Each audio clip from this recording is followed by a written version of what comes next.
No, no, no. Stop helping.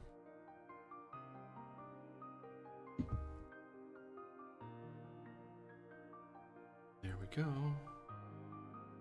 Darn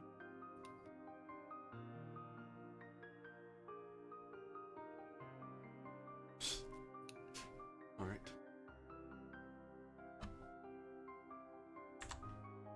Hello, everyone. I'm AD Springer, also known as Corbinian. This is the Electric Metropolis video game tour.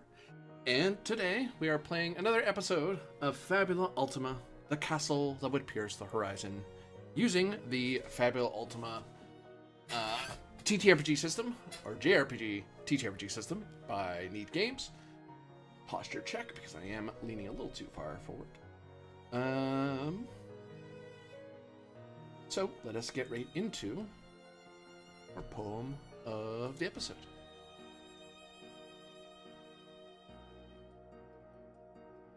The night had never been so deep, a darkness beyond any shadow's creep.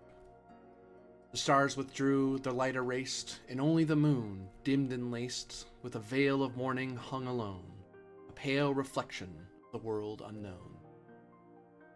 The winds fell still, no whispers blew, the air grew cold like a frozen dew.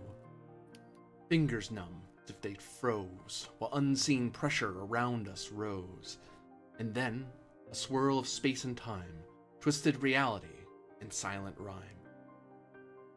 Over the castle, piercing the sky, a spiral grew, pulling hearts nigh.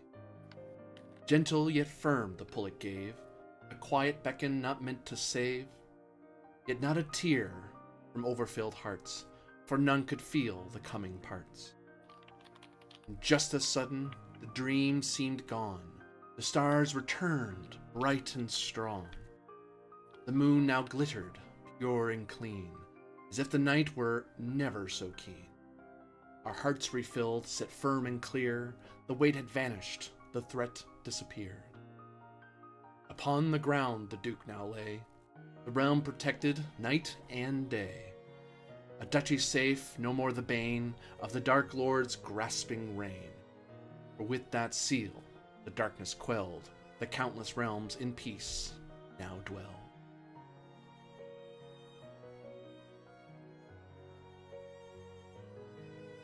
And we cut City of Highmount. Top the tower, as you witness the ritual of the Duke Andreas.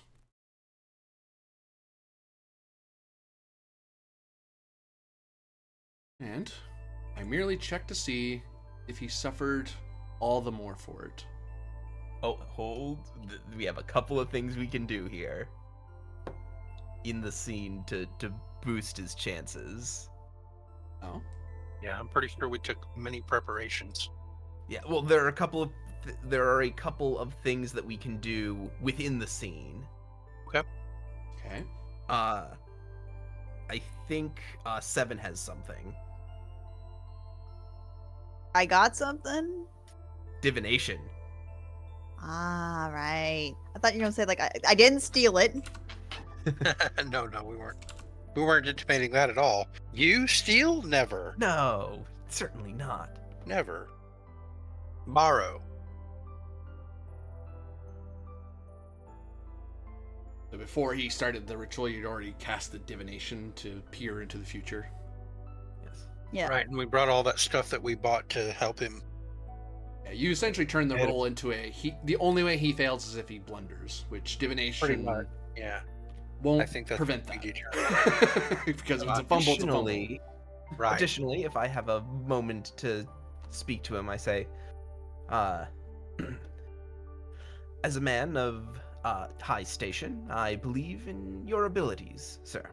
And I spend 10 mind points. He recovers 20 hit points, not that that matters. But the important thing is, this is an insight willpower roll, right? His willpower die goes up by 1. Ha! It's now a Taking D10. 0 chances.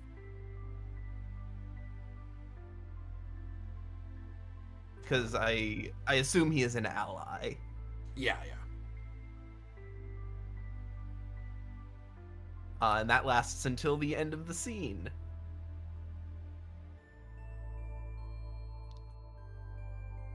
Any other preparations? I suppose divination can, if you're trying, you can try to hunt for an opportunity roll on his part. Like if because he can't. The only way he fails is if he fumbles.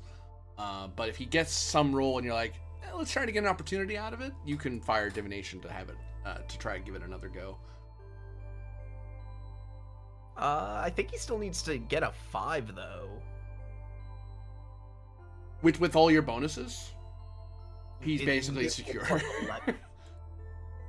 Because Yeah, of I all think the you things said the initial difficulty was like 20 or something, and we brought it down by 2 per artifact we brought, or something like that. Yeah, I don't know. like it's basically almost impossible.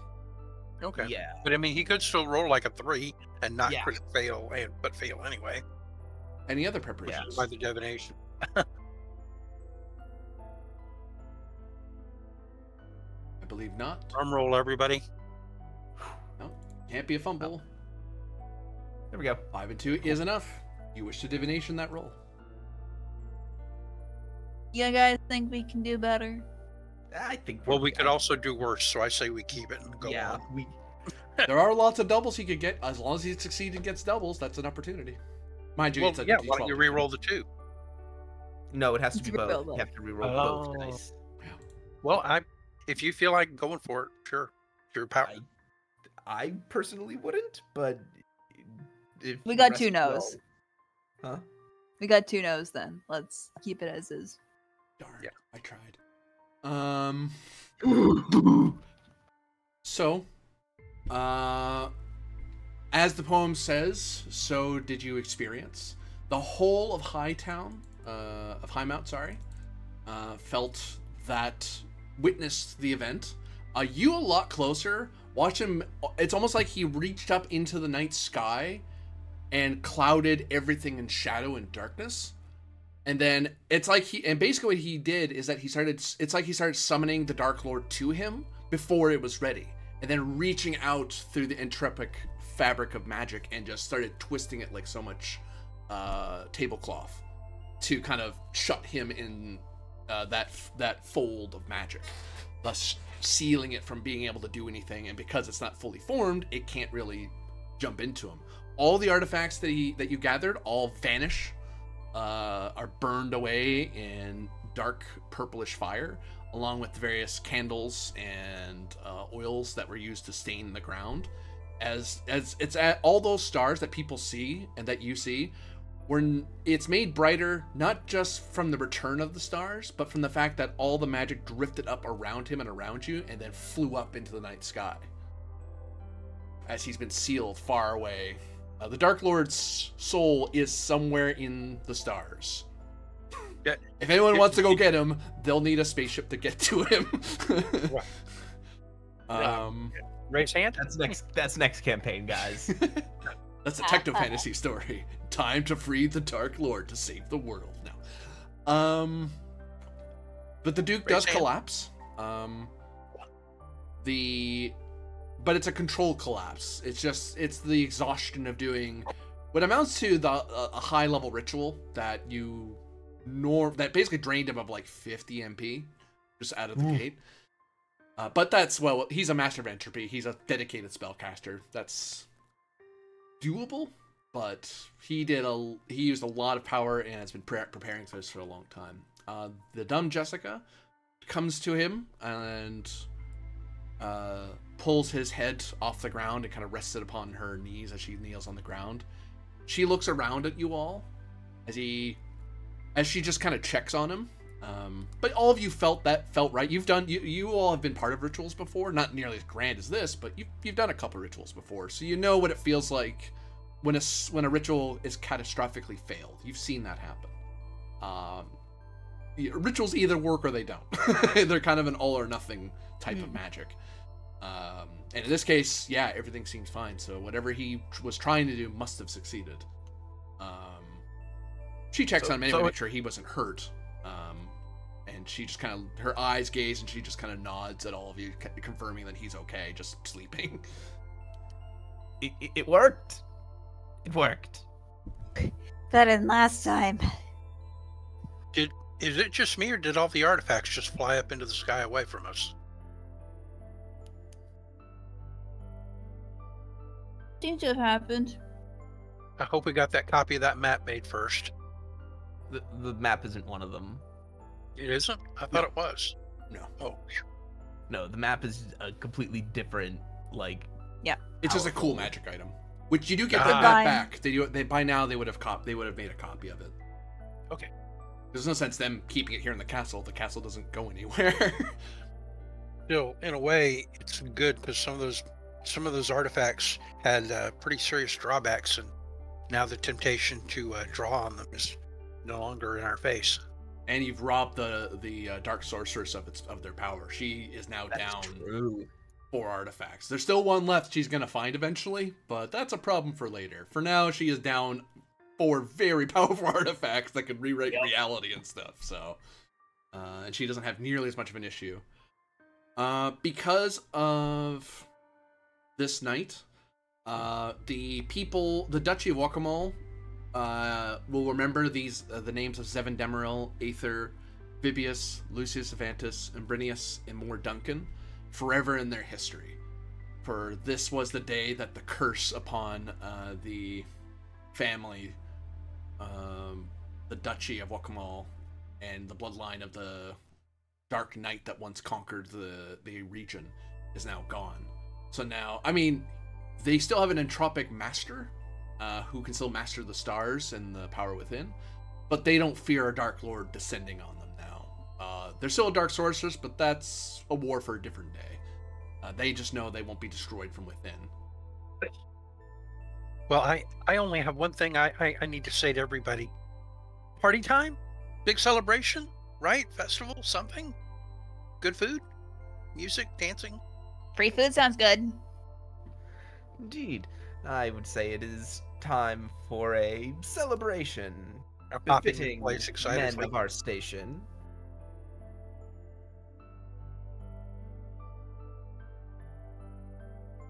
Maybe next week after the Lord recovers from the ritual. Definitely a party, though. And Okay. the celebrations that are to come last for an entire week, as it is celebrated by those of the Holy Church from far in the west, and the people of the trees and the Holy Wood, Fae and Elfin and Dwarfen alike, who have called this place home since time immemorial. None of you are from here, and there is a certain level of cultural acceptance and a newfound and reaffirmed xenophilia, in the sense that these people aren't as isolated as they once were. Their heroes have come from afar and across the world and have shown that even if you're not from here, you can still be good people. And in the Duchy, the people of Wakamal have always had a different way of things, and now they know that they don't have to fear the world, and they don't even have to fear the Darklands. Aether, though coming from the Darklands, is a hero in her own right. So it's like, oh, because most of the Legends of Darklands are mostly about the Dark Sorceress fighting the Arc Wizard, and that's it. It's just death and destruction. They've never heard a good word out of that place. And then Aether comes along to go, actually, it's not all that bad. It can be good. It just isn't right now. But it can be. It's like, oh, okay. One town that used to be doing really good. Used to.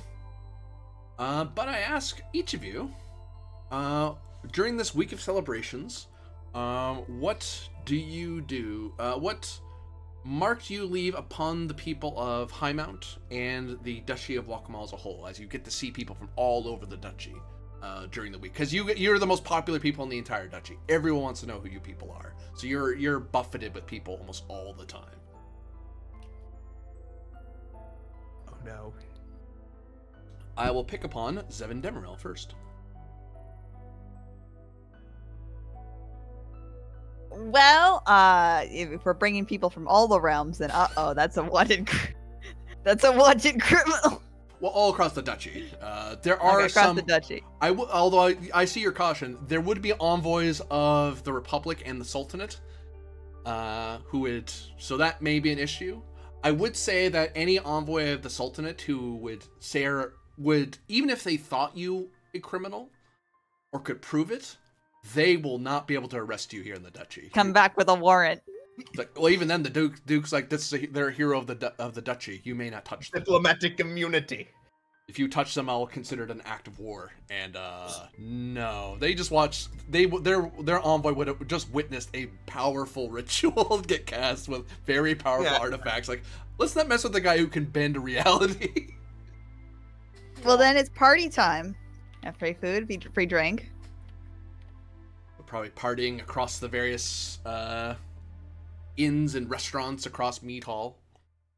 Yes. Yeah, she feels welcome for like the first time, maybe ever, in a metropolitan area.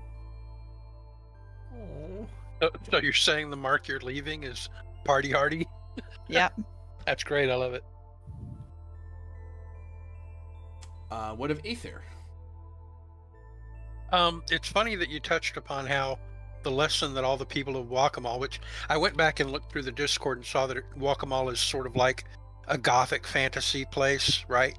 In the night. Yeah, in the night there might be creatures of the night stalking the alleys, that sort of thing. So I'm almost picturing like a Bavaria type of thing, right? But Bavaria, but fairies are guarding the place. So it's a weird, like, everything, like, the one place that's outside of Highmount looks like a gothic high magic place. It looks very intimidating, but over the generations, it's been filled with the influence of the people of Wakamal who have added Fayish and Dwarven influences. And now you guys are pulling in your influences to kind of make Highmount a more welcoming and friendly place, as opposed to where the Dark Lord would have risen. I was going to say, if the people's grand takeaway at the beginning of this was, see, the Darklands aren't so bad after all, then I would make sure during my meetings with people during the next week, as we get to know everybody important in town, and maybe even less important people who just spread rumors, that I would make it clear that you shouldn't still, like, plan your next vacation spot in the Darklands. Mm-hmm. There are still dangerous creatures there. It is still wild and mostly untamed land, except right on the very east, where there's a hidden city in the cliffs, and that unless you take great pains to establish a diplomatic connection with that lost city and that sort of thing, it's probably not as it's not so safe that you should just go there, tra la la, let's have a picnic. You might not come back. and people will take you seriously, whereas before they may have thought they would have dismissed you, not because you're a foreigner. They're not quite that xenophobic, but they would dismiss because you're rather cutesy, even cutesy looking. Fae are cutesy looking. Right. It's like, well, you're not our kind of Fae. It's like, no, this is a hero of the duchy who's from there. If there's totally any fair. expert in the land, that's who it is. No, that's totally fair, because I assume that my appearance would work against me otherwise. So I definitely use my influence to make sure that people don't just, like, it's okay for them to accept me, and I'm glad that they are, but I make it clear that the Darklands are still not settled and they are dangerous wild territory, and that I was lucky to get through and survive as I did, and I wouldn't have done it without my companions.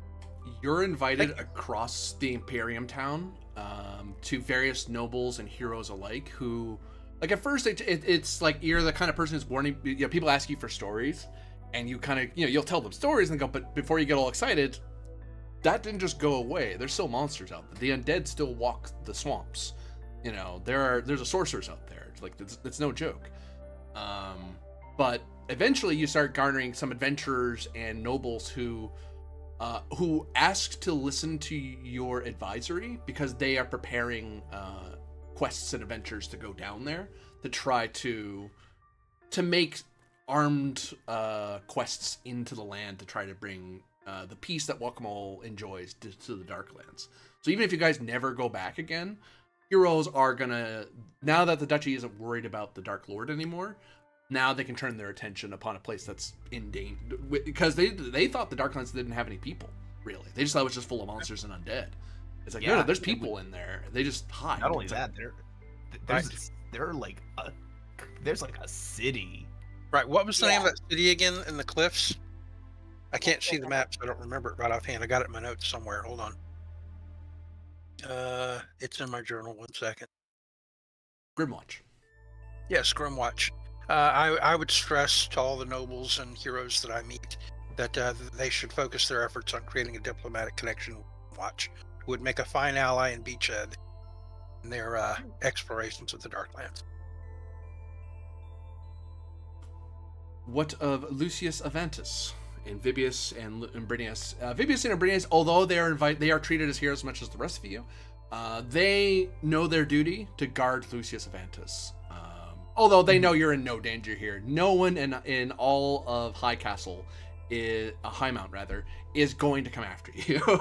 Anyone who any footpad that thinks himself smart to rob you will find every other thief in the land going, no, you don't rob from one of the heroes of the duchy. That you just don't do that. Why? Because if he finds out, he just has to ask the Duke to go find you, and he will find you. Oh, yeah, never mind. And then you will have made the most powerful enemy. Yeah, I think Lucius will spend the week. Yes, he will party. He will enjoy the fineries that the city has to offer, of course, as befitting a man of his station.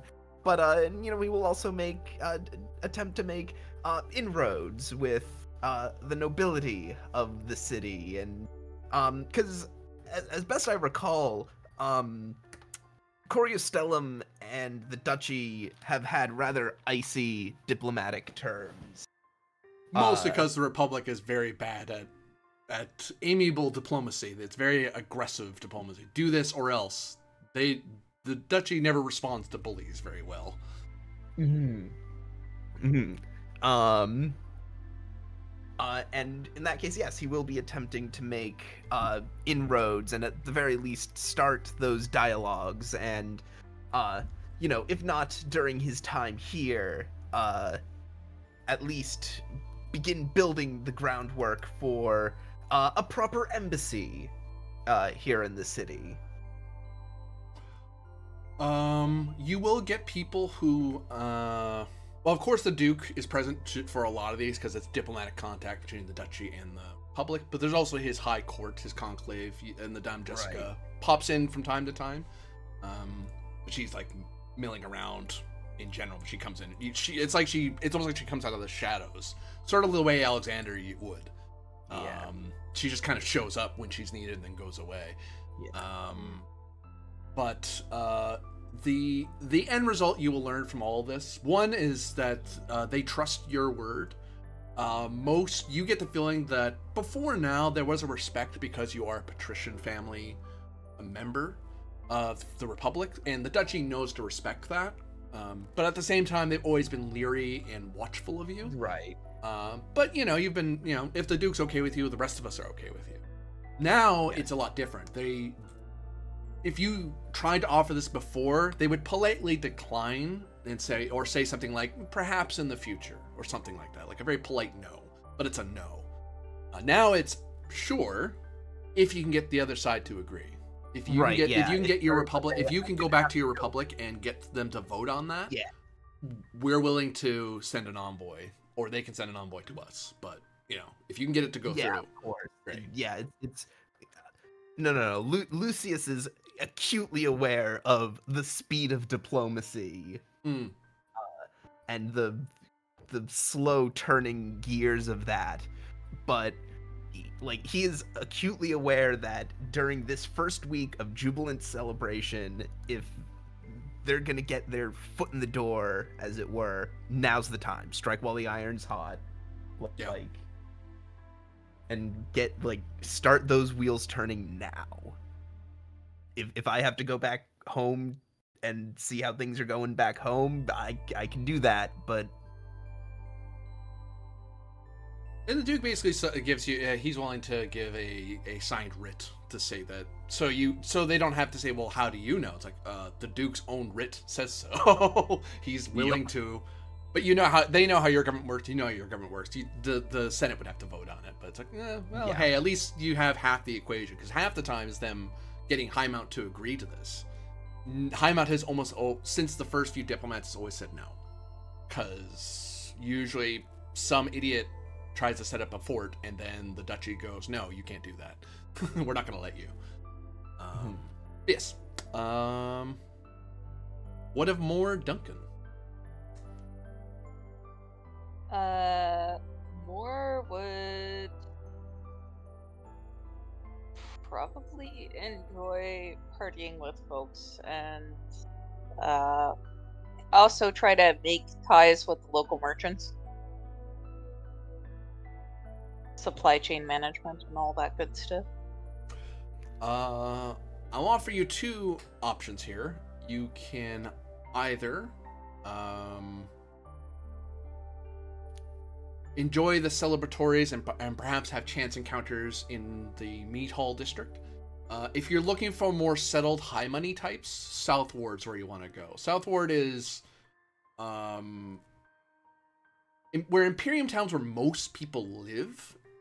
Meat halls where most people shop. Southward's where the people who own shops live. There are very high class, very like duchy, like ducal armorer is here. Ducal, the guys who made all your magical stuff, they live in Southward, for example. Gotcha. So it depends how much you want to reach. If you're going for like foreigners coming and going, Emerald Gate is where most foreigners come and go. Not that they're like, you can't live here. It's like, no, but you're planning on leaving soon. So we'll give you a quick little stall, a little house, and you can hang out at Emerald Gate. And if you need a quick trip back, then you can just leave that way. Rather than making you march all the way from Southward through the city. Because there's only one real gate in and out of the city. Gotcha. I'd probably go with the middle class folks. I'm not really super high money myself. Aren't you a master merchant? Well, yes. But So yeah, I'm a traveling merchant. I'm not a fancy building inside a city merchant. True. So it depends on you. If a meat hall is where you'll meet the average merchant class. Foreign merchants would be out of Emerald Gate, and the high merchants would be out of Southward. I'd go meet with mostly the foreign merchants, I guess. Okay. Go to Emerald Gate.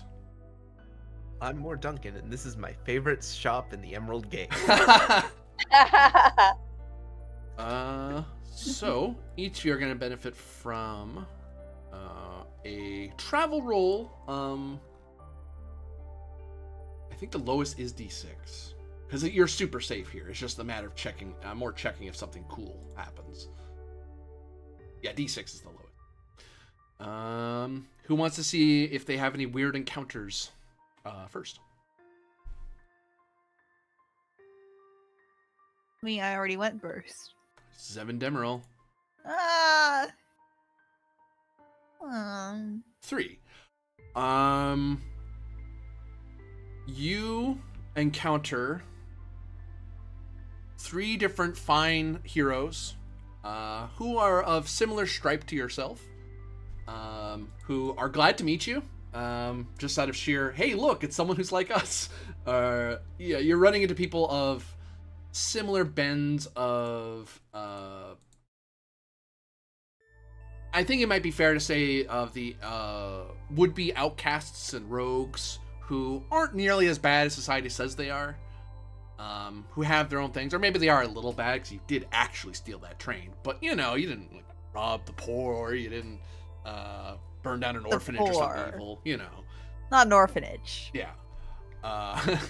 But so you run into a smattering of rogues and vagabonds and outcasts who have done well themselves, and they're glad to meet your company.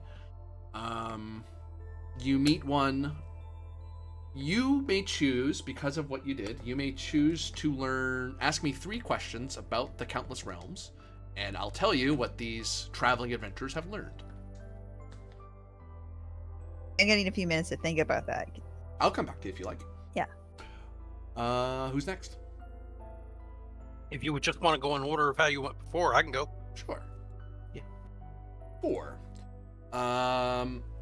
So Aether, you learn of there's a few adventuring parties and would-be nobles who do, and you the whole week you run into a lot of people. A lot of them learn very quickly, I can't do that, or, oh wow, I was gonna do it, now I'm not going to, that sounds dangerous. Or, yeah, we can do it. You guys are like level 5 altogether. You shouldn't be going there yet. You might want to adventure in the duchy for a bit, and then you can try. That sort of thing.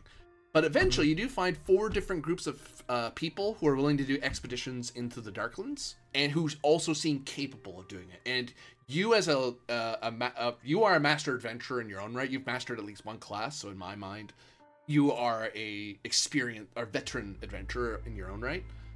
Whether Aether believes that or not, it's up to her. But I know she is, and people will treat her as such.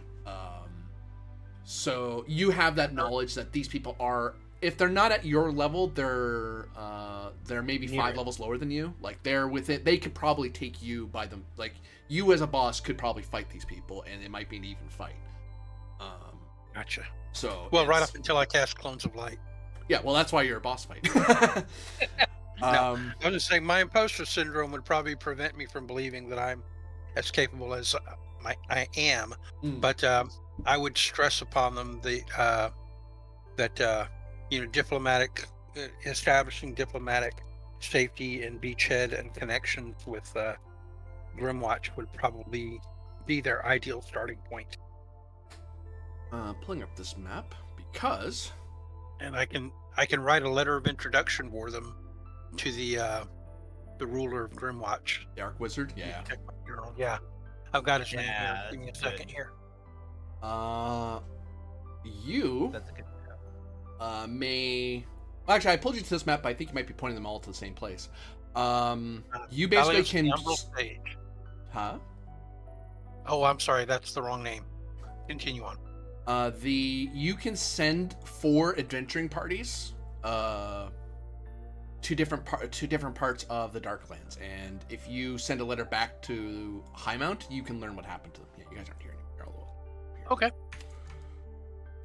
So that's why I brought up the map here, so you can have them explore the Darklands on your behalf to look into things. So it's like, hey, check in on this place or that place. You can have them check on places you've already been to, or you can you can ask them to explore an area, see what they learn.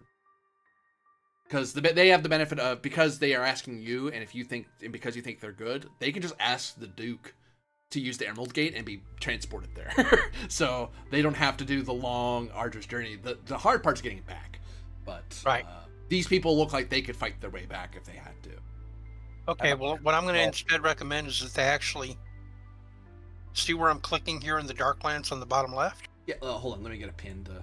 I'm going to mark these places. Sure. Where is it? There we go. Significant Maker, Theater of the Mind. I also have a suggestion, because you said we have like 4 teams to send out there.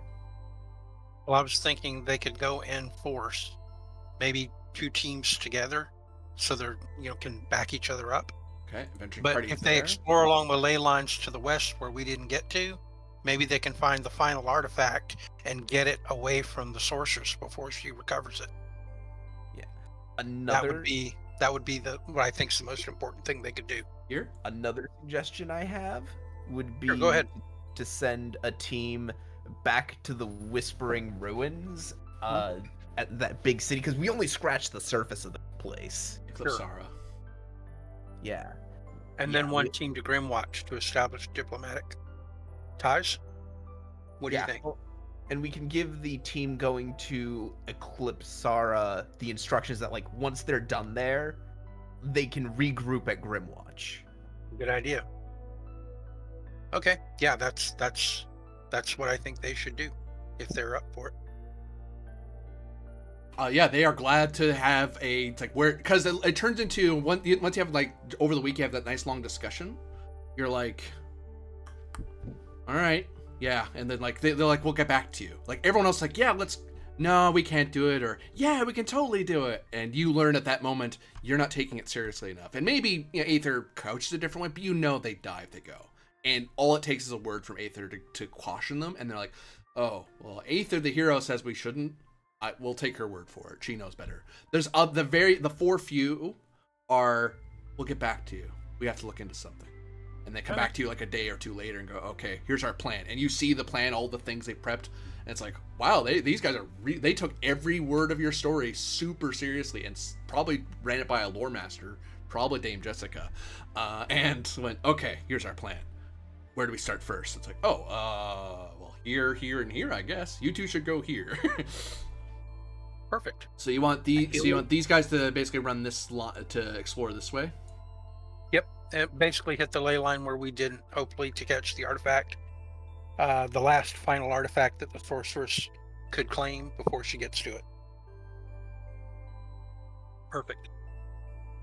I'll make that different colors. Man, I feel like as a result of this, we like unlocked like the tactical map. Like some. Well, like... I mean, my character is carrying the tactical map.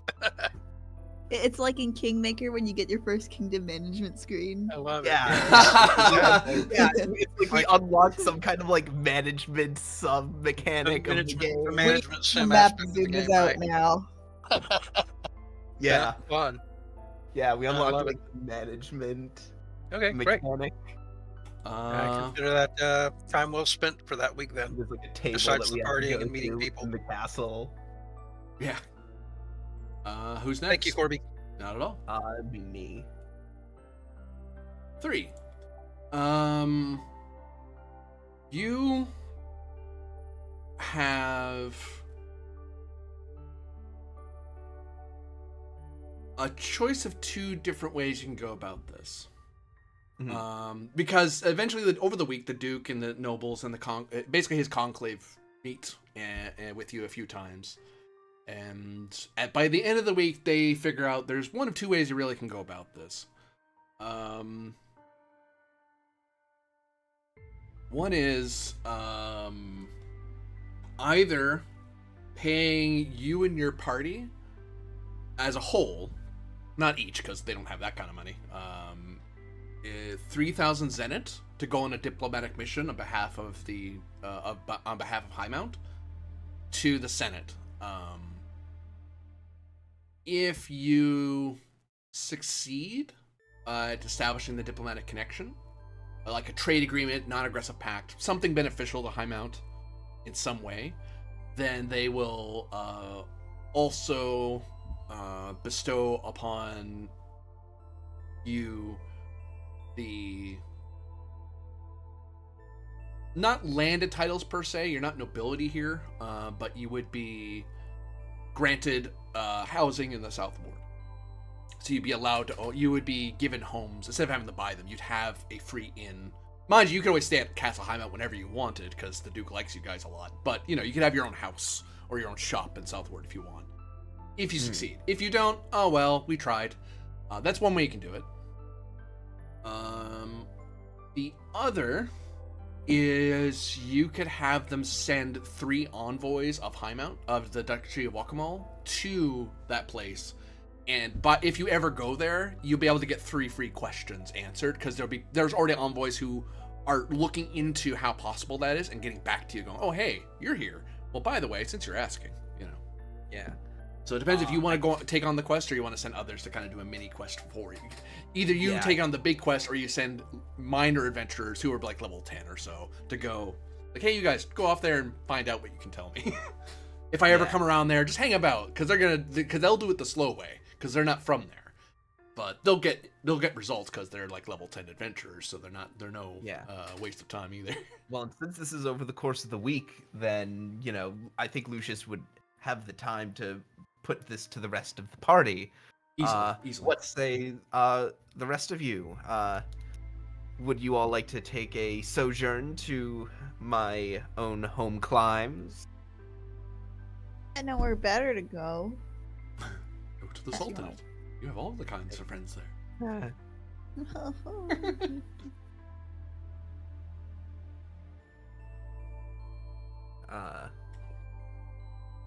Do Aether and Mork answer the call to travel to Coriastellum? Yeah.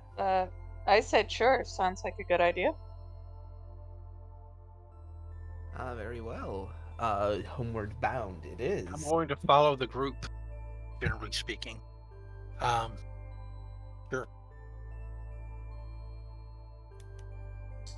with that acceptance, actually, which way do you want them to do it? Do you want them to give you the give you the contract, or do you want them to just send people ahead of you to get answers? I asked because I asked the rest of the party because I was proposing that we go. Cool. And that would require that the party go. Yeah. I think maybe we should probably let those 3 questions get asked and answered before we decide where we may be No, headed. either next. or. Yeah. Either. So I'm they're sending okay 3 with people. going They're giving them wherever 1,000 possible. each. If they send 3 people, they're basically giving them 1,000 each as a budget to go there and do stuff. Whereas if they're sending you guys, they go, oh well, we'll just keep a bounty of 3,000 zenit to encourage you guys to go there and do it, because they know Lucius lives there, so they don't have to pay him to go home. It's like, well, we could just Emerald Gate him there, and he's home. Like, we're doing him a favor, if nothing else. Yeah. In which case, we might want to note that down somewhere that the group has a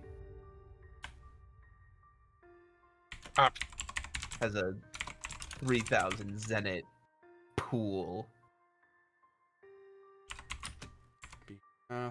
Behalf which is of the duchy. presumably that's like one of the tabs on the in the management mini game. Republic of Cory. Oh, 3,000 zenit. Success. And housing in Southward. There. Stream and the video, and I'll put it in Discord so we also don't. There, I will pin it because ongoing quests you have taken. Yeah, that seems like a pretty chunky quest. And I'll roll over to more Duncan. Ooh.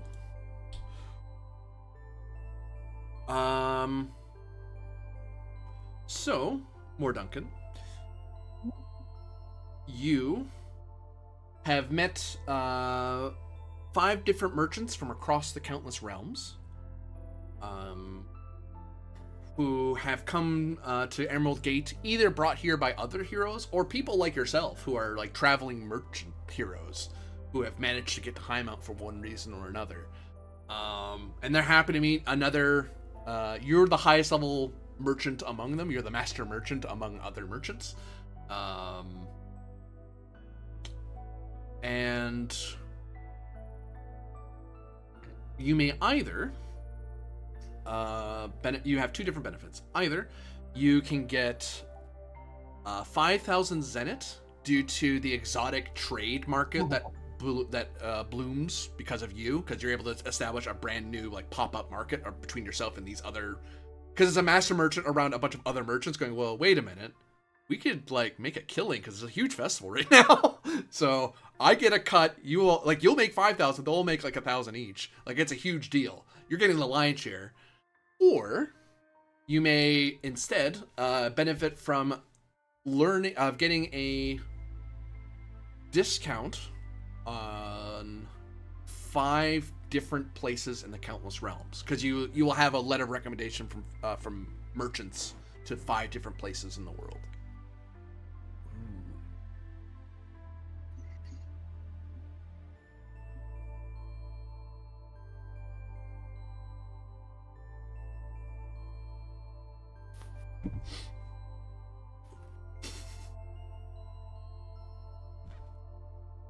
And yay, none of you got a bad. No one got a 6, and no one got attacked by names and high-level assassins, because the sorceress is still super mad at you.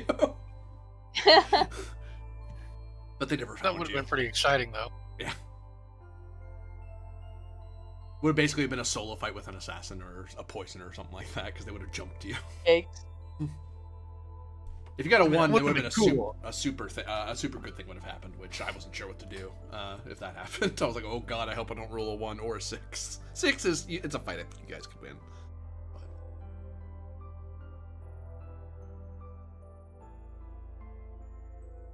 So yeah, I think we're sitting on Zevin or more Duncan for their choices.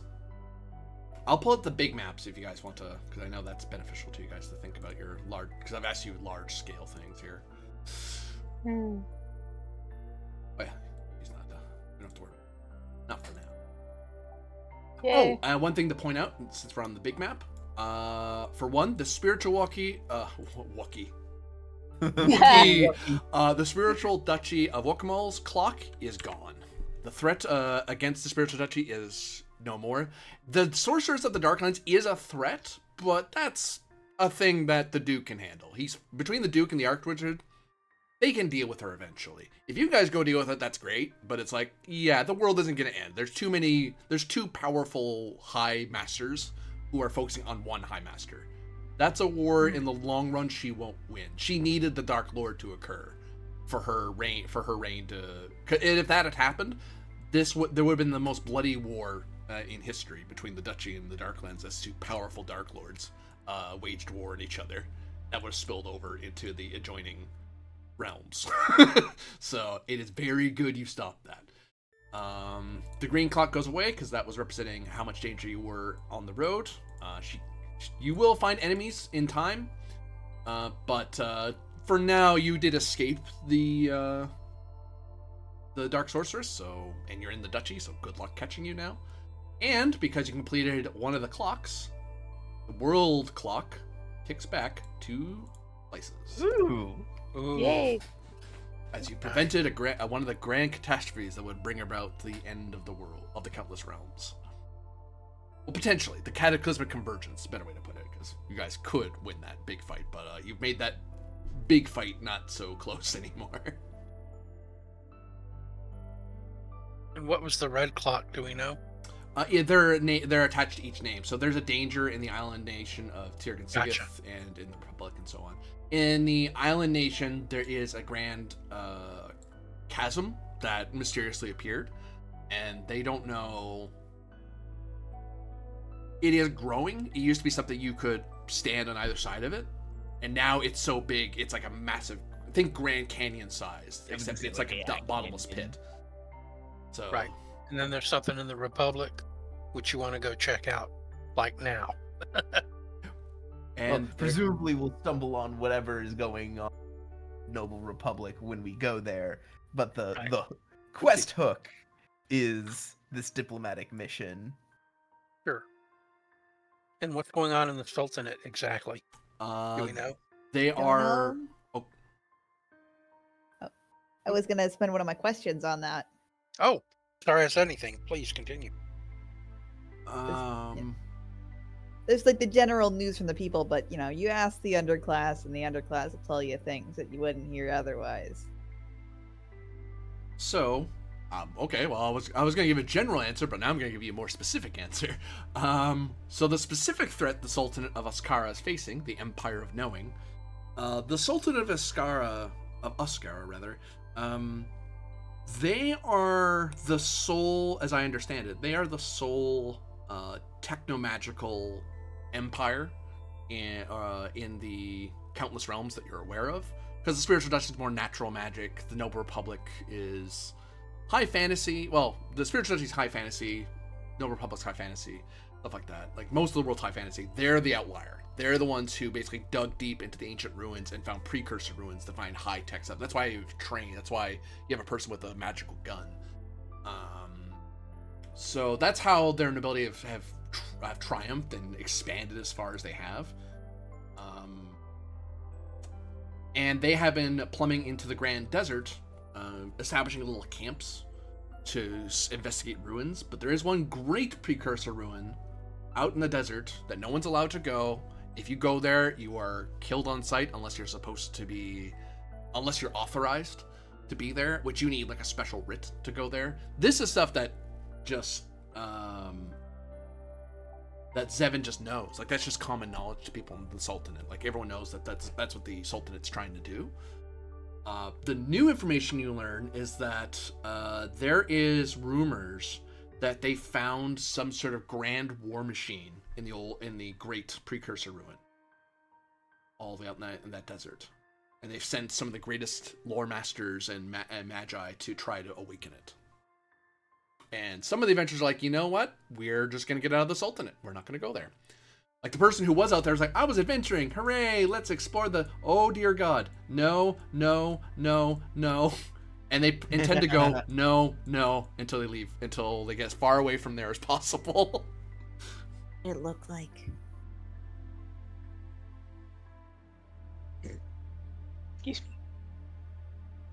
me. We got any news of what it looks like, or Um, horrible vague stories? Is something out there? It's from what they've heard. They didn't see it themselves, but what they've heard is it looks like a massive, multi-legged monster, almost like a land dragon that dwarfs even the city, some of the grand cities.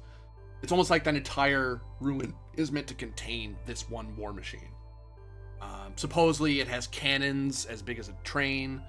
It has magic runes that allow it to cast multiple spells at a time. It can move, supposedly can move as fast as a train, but eventually they go, but beyond that, it's a lot of speculation. But it does, at a distance from a person that they ran into, it looks like a massive monster until lights shine on it, and it's obvious that it's an automata of some kind. I was picturing an ogre, from the board game Ogre. Oh, the ogre super tank. Think Right. more organic. It has legs. Sure, I got you. But yeah, that's what I originally thinking was like, a supermassive, gigantic technological tank thing. But still, fun either way. Yeah.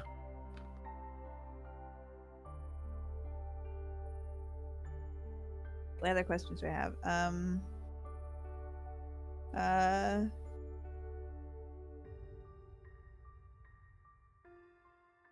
Well, what news from Coriacelum then? The streets are talking about a lot of really interesting quests involving going out into the high mountains, away from the capital. There are a lot of people gathering in the town of Osta to go on quests to survey the mountains on behalf of the army. The thing is, it's normally those kind of quests are the kind that only really rich people get to do, or established adventurers of the Republic. Like, you have to be acknowledged already. But now they're offering it to whoever. The person you're meeting with just smelled something wrong. That felt off. Why the Coriacelum is not known for being generous like that. Unless they know something super dangerous is going to happen, and they don't want their people to die. So they're like, you know what? Some of the friends went and did it. They're like, nah, I'm gonna go to the deputy. We'll pay some mercenaries to Clean up the riffraff. Yeah, I smell desperation.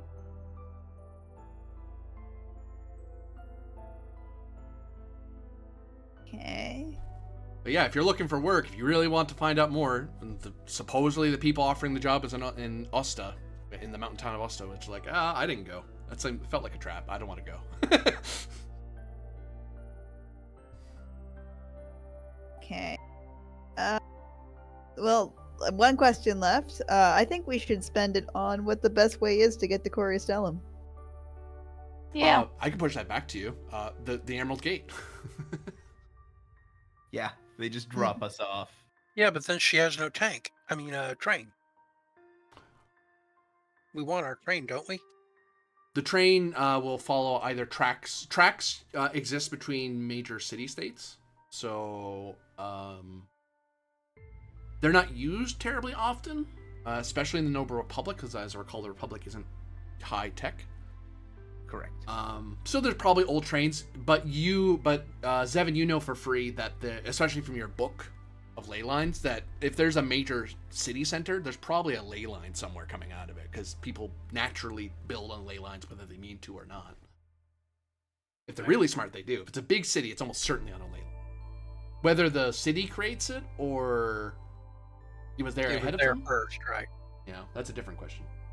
Well, I think the theory is that people naturally converge and build settlements where there's plenty of life and traffic already, which meant the ley line was providing life energy to the area, and then the cities develop on top of them, maybe. But what do I know? I'm just a little rabbit. Yeah. In which case, the question then is just where do we want ourselves dropped? But that's neither here nor there. Actually, it'd be both here and there. Ha! Ha! But I mean, but if we get airdropped or whatever you want to call it, how do we get our train to us? Well, the train, the way they got to the Darklands was the same way. They basically opened the gate and they rolled the train onto the tracks. Well, that sounds fine then. Yeah, sure. Okay. Well, yeah, I guess that is a good idea. Where would be the best location to land?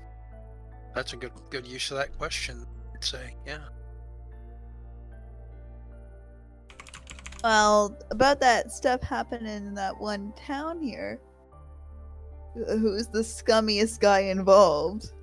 Asta. Good question. Ooh. City of Asta. If it were an A instead, he'd be extra loud. Sorry, that's an anime reference. That's a really good question.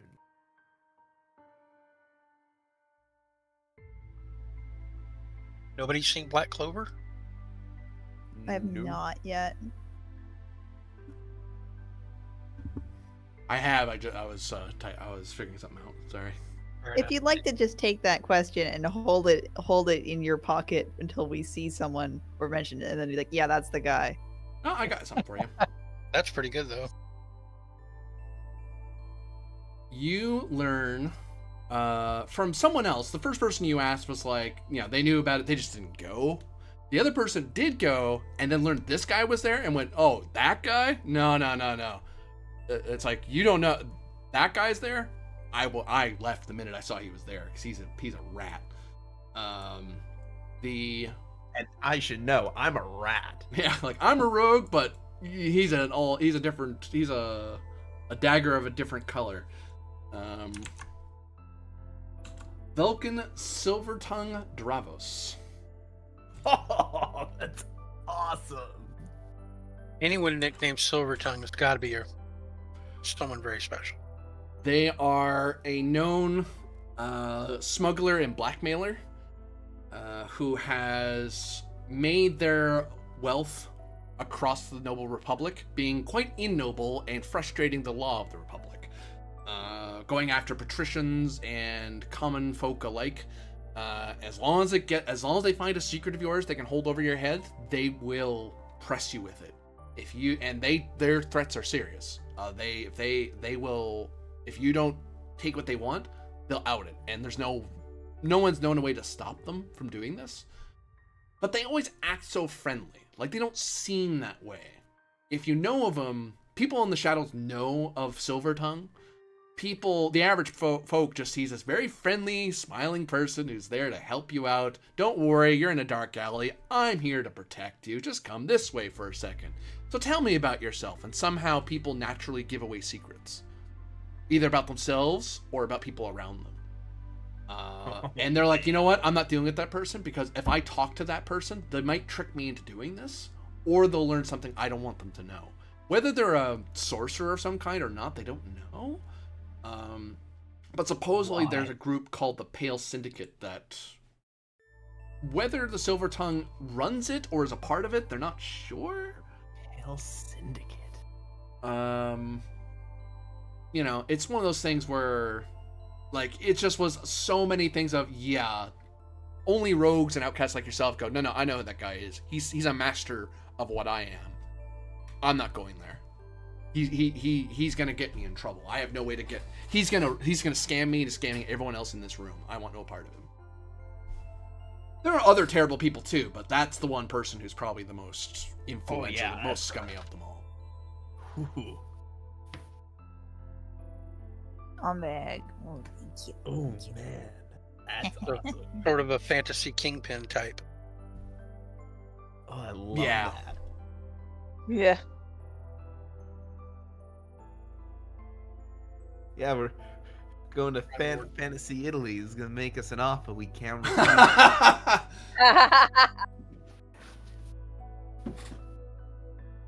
But yeah. Of.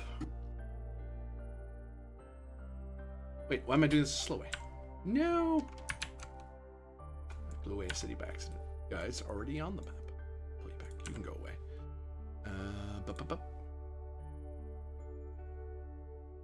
Certain people. Oop. Token layer. Grab you. Pull you over here. That person isn't there anymore. So, people should be at 7.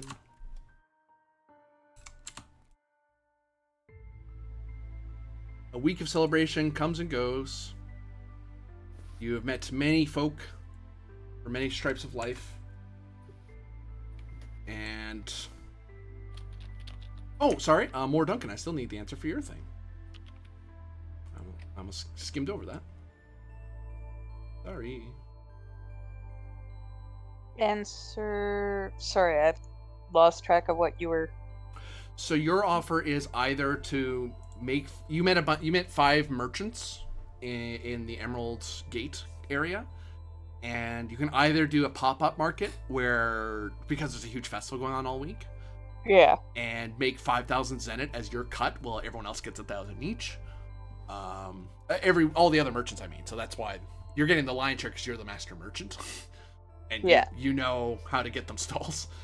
Or you can get 5 letters of recommendation to 5 different places in the Countless Realms, which will give you a standing discount in those places. I'll go with the letters of recommendation. And just to stay in the spirit of Fabula Ultima, you can either choose ahead of time if you just want to know for sure I have it for here, or you can have it be more fluctuating where if you go to a town you can ask me, hey, is one of my letters of recommendation from here. I'll roll d6, I'll roll the danger level of that town. If I roll a 5 and lower, then yes. If it's 1, it's a super discount. Like they've been dying to meet you. If it's 6 or higher, it's a no. It's like, no, it's not for this town. Or you can call it out now, and it's whatever town it is that you've called out. It's like, nope, you have a letter from there. We've already established it. Let's leave it random. Sure. Just That seems because fun. Fabula Ultima.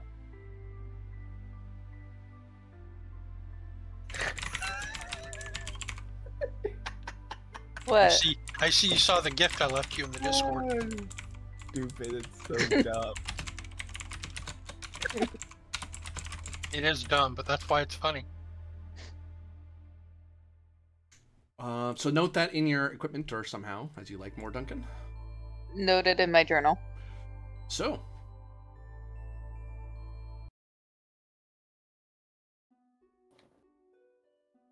You have a journey ahead of you. Where, as the,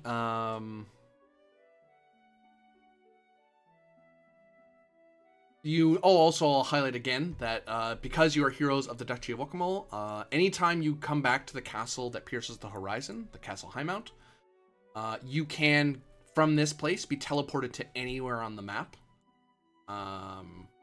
Because they basically they basically have the gate appear and then you just ride on through it. However, like before, if you want to get back, normally you have to travel back the manual way. They can't summon you back because they have no way to know where to send the gate. Because they don't know precisely where you are. So you normally have to travel back. Unless you get an opportunity, at which point the Dame Jessica or one of the heroes of the duchy will find you and throw a recall orb at you. Which are very rare. That's why they almost never work. Because it's not something I would bet your journey on. That's kind of the downside. Like the divination came through. Yeah. Oh, just like Spirit Tracks with the warp gate. Yes. What did it say? Hub City unlocked, everybody. Yep. So, I think then...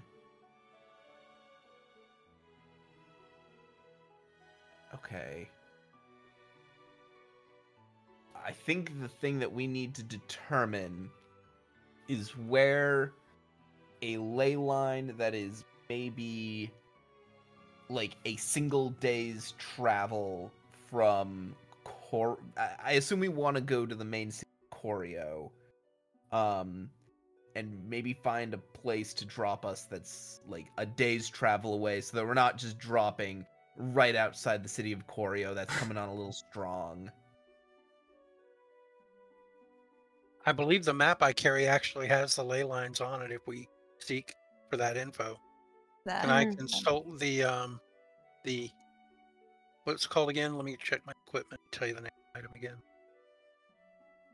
I have the Tome of the Ley Lines of the Countless Realms, which may That not be was it. comprehensive. But I have the true map of the Countless Realms incomplete. I think if we compare the two, we can probably find the ley line we need. Yeah, probably. Yeah, and then we'll know right where to drive in. Perfect. I won't make you roll for that. You have two very powerful resources to, especially on parts of the, because anything that you see here is areas you all know very well and could easily find by, like, go to any store in Highmount, and you could find a map that goes, where's Coria Stellum? It looks like this. What does the Sultan look like? It looks like this. Like, they're well-known places. What's out this way? We're not sure. No one's really explored out that way, sort of thing. Or there's some maps, but they're not very good. Like the Darklands is like that.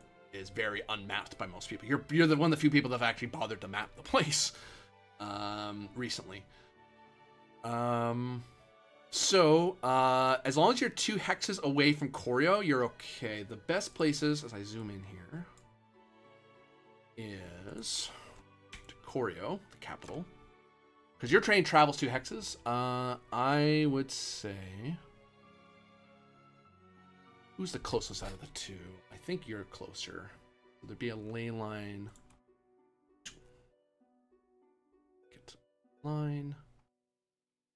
Boop. Boop. Is it just me, or does that look like Italy? Boop. It's supposed to. Yeah. Okay, Again, it's Fantasy Rome, so just checking. I didn't. All I lead don't to think I Coria connected Stellum. before that we were in Europe. All roads lead to Corio. yeah. I see. So if you appeared here, you'd be, no, that's more than a day away. If you appeared in this hex, because it takes you to, you travel 2 hexes. So if you're in this hex, in this plane, you can go there we go. Before we actually make this trip, can we also choose to take a rest during that week of partying, so that we're rested? Yeah, you can. I believe you guys Okay. already had, though, before even for last episode. I wasn't sure. All I know is after I leveled up, it showed me with tiny amounts of non-full health and magic points. So Yeah. I wasn't sure if we'd Yeah, rest. I'll need to or take not. another rest because I had to burn 10 mind points on Same thing with me. Yeah, you can easily take a rest, and you can just reset your camp actions. Because I imagine you want to keep the same ones. Unless you want to change them. You can change them if you want, but I think everyone had a particular camp action they were happy with. I'll maintain my camp action. I'll take a new camp action, actually. What's your new camp action as you rest after a week of partying? Is your rest action drink a 3 pots of coffee to recover? Hangover. Right. God. Hungover Let me rest find the action. camp- That's good. Let me find the camp actions. It's pinned, remember? Oh, right. Thankfully. Well, there's That's the I don't think I have the latest ones. Oh, you have them. Never mind. You do have them up. I'm wrong. I didn't pin them, did I? It's like, oh wait, I didn't. It wasn't me. I wonder if that day that we purged the great evil from the duchy will end up becoming like a national holiday or something. Yeah, actually it totally will. They're gonna have a week-long celebration for this because this is historic. Like, that's a curse. That curse is because of the Dark Knight, the first Duke who conquered Guacamole, and then his plan was to try to conquer all of Guacamole by force using dark arts, but he never achieved it because the people of Guacamole were too strong to resist him. It wasn't until the Duchess after him, the current Duke's mother, that she was able to syncretically join the holy faith and the local faith into eclipserism, I believe it is, something like that. and she basically united the two peoples. And it's not until, but that the curse of his dark power lingered all the way through to Andreas. As an update to the Dark Knight, Alexander, it is reported by many that he has not come back. It is believed that he is currently on a crusade of his own somewhere in the Darklands. So he's basically focusing his fight on the Dark Sorceress and working with the Archmage. So he's not going to be traveling with you anymore, for his destiny has led him to another battle. Yes, it has led him to his solo spin-off game that isn't an RPG, but is like a action hack and slash. It's a side story DLC you can buy for $20. I love it. You can pre-order it now. There we go. All right. I'd like to change my camp activity to planning with Lucius Savantis. Lucius, once before the next rest, after you perform a group check as leader or perform a check to examine someone or something, add a bonus of +4 to the result. Cool. Oh, cool. I'm going to change my camp action as well. Normally I choose daydreaming, but this time I think I'm going to get a massage while I'm, getting all pampered Oh. here in the city. And everybody loves me. In my case, so it's really just like all the head pats I've received. Yeah, I was going to say, I got all these little head pats and it put me in a really happy mood. So next time, before my next rest, anytime I lose mind points, for whatever reason, I may choose to have that mind point loss. So the next time I choose to cast Clones of Light, it'll only be 15 instead of 30 freaking magic points. Anyway. Power of head pats.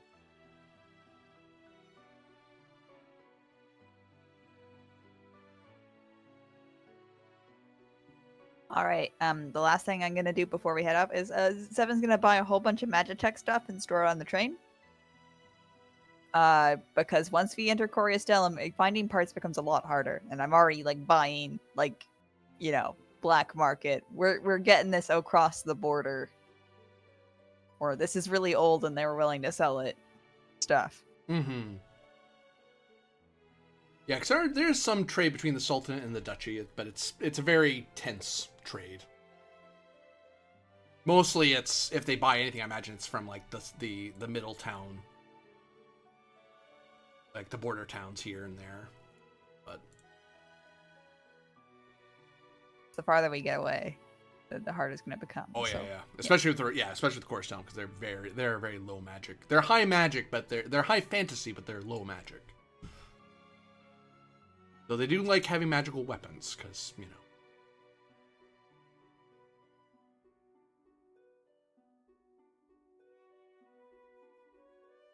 Yeah.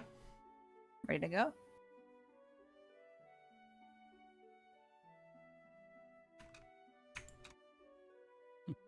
Those pictures are great. I'm ready to go too, yeah. But I had to Yeah, me too. comment on the little pictures of the bunnies.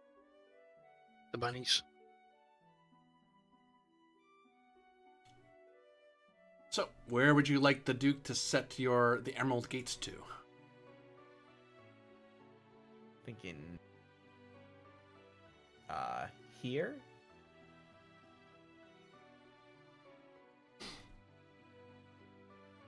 Perhaps up here if there's a ley line. Just because it's less close to a town, less chances of landing on someone, so to speak. That would be... Would be a ley line, I'm just trying to think. What is this, the D&D old teleport chart where you had to roll? No. Oops. Works if I actually mark it. Oop.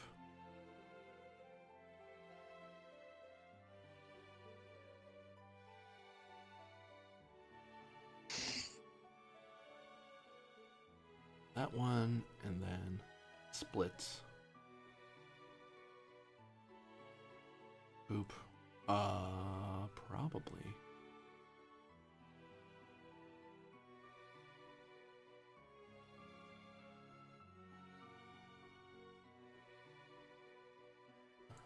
Put that on another layer. So there we go. Are you saying you want to land there then, at this crossroads of the ley line?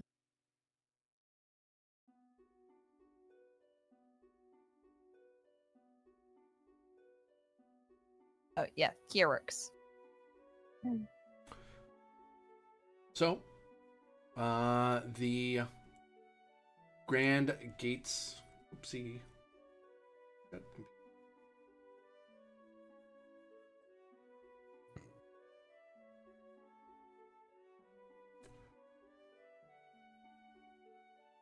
You see your train comes upon from free of the tracks that in its base.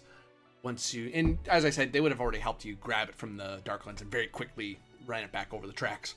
It's easy for them to drop a gate and just let it sit there for a few minutes and then very quickly get on the train, bring it through. Okay, close the gate.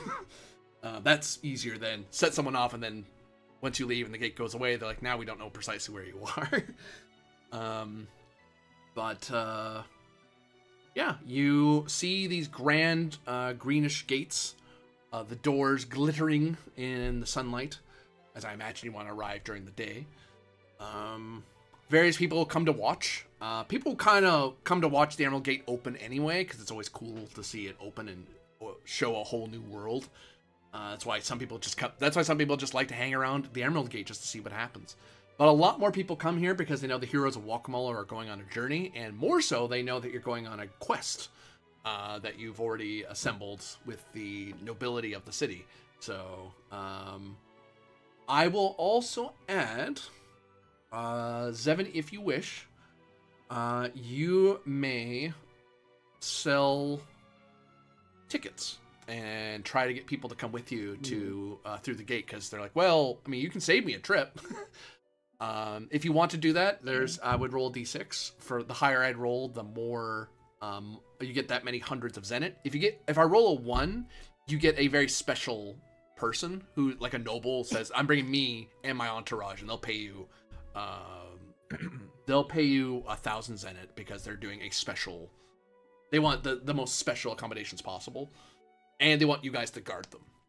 If it's 2 through 5, it's just that much in 4. Zenit. If you get 6, you're gonna get 6 people, but at least one of them is gonna probably be a gutter snipe, a sneaky rogue of a person who might get you in trouble if you do something. Or you can just not let people on your train because it's your train. You don't have to sell tickets. Money. It's 4. Okay, I'm getting 4 people. Brings it to 2,529 in it. Yeah, I Right. knew your answer was going to be yes. And you said it. Because you find 4 people who are willing to come along. They won't help you with fights or anything. They're just passengers. If a fight does break out, they'll just hide in the train. Wise. Man, we really did just unlock the management map. Sure. And We paid for the management sim DLC added on. so the gates open up, and instead of the long trek down the mountain to descend off of Highmount, you find yourself looking upon a wide open plain of long grassy plains, distant mountains looming on the horizon, and a sea that only one of you has ever seen before. Is this plain infested with grassy knolls? No. Just checking. And through the gates you wander, and the gates close behind you, as you've now arrived in the noble republic of Coriastellum. The gates behind you look like 2 massive. This is the first time actually I think Rune, you've seen this. So the gates, when you've gone through it, you see what it looks like on the other side is 2 massive castle towers that are with a massive medieval looking dark fantasy gate that's like black, like these very midnight black stone with like dwarven runes glowing off it, rocks like hovering in the air, and then there's like this emerald green gate of doors that shimmer with magical light. And on the other side, it's just kind of planted in the middle of the field. It's just kind of there. It just apparates into existence. And then you just kind of walk through. Once you're safe and clear, the doors close and the towers vanish.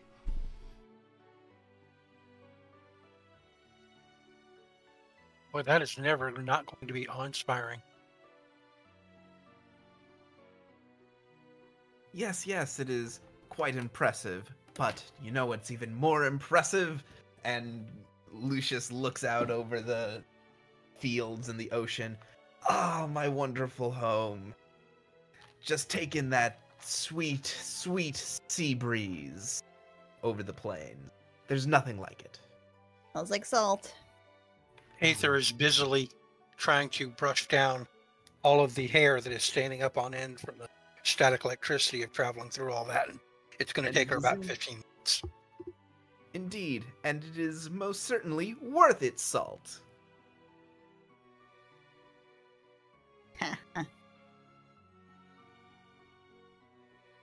Well, which way are we pointing this train? As you notice Man. that this particular ley line is a juncture, so you're actually at a. If any of you were lacking mind points, you would actually gain them back right now because you're at a juncture of ley lines, Oh, that's cool. which would have happened before here, but you guys were high. I should have mentioned that last time when you were here, because if you're at a juncture where it splits off to more than one, then if it splits off at all, then that's a joining point. If anything, you're surprised there isn't a city here. Right. It's almost like this would have Yeah, been the other guy, not Coriastellum, but his brother. But Oh, yeah. the brother lost yeah. that particular war. Yeah, yeah, and like the fact that it makes sense to me because Coriostellum is nearby, but Coriostellum also isn't a particularly they don't really deal with magic, so the fact that they're close to a junction point makes sense. Yeah, that tracks. So where are we headed first? Yeah, so Lucius just sort of he does that thing where like puts his finger in his mouth, holds it up to the wind, and then he points towards the direction that Coriostellum is in. That way. You know we have a map, right? We have like the best map Perfect. ever, right? You know that, right? Big map, big tome. The two of them having the open, going, yeah, this is the right spot. It's that way. Thanks. There's just Lucy's like leaning out the window. Yep. Oh yeah, big like dog putting his head out the window energy with him right now. Is he just not going to stop doing that this entire time? Yep, that I think is he- absolutely correct. I think he's just happy to be home. All right. I think he wants to show us his home base. Are we going to be introduced to your family now? Is that what's next? Ah, you may indeed receive the luxury of meeting the noble family of Avantis. It is a possibility. After a day's travel, Oh, we made a discovery. you come upon the grand city of Corio, the jewel of the Coriostellum Peninsula, a founding city that, despite its lack of magic, has blossomed into a grand metropolis that there are only maybe one other grand city like this, and that's in the Sultanate. Though whether the Isle Nation has something similar is only something those of the Isles really know. But this is a grand artifice of engineering and artistry. Grand walls that are manned with soldiers, but despite all that, it does, with grand domes that pierce over the horizon, the whole of the city kind of building up as it's built along these massive hills, as it rises and rises and rises. Long corridors of water lancing the entirety of the city. But the city does not seem to be at war. You see that the gates are open, people are coming and going, and it just so happens that they are in the midst of a festival. Lucius Avantis, what is this festival? Because you would know it on sight. You're like, what is? Oh, it's that time of year.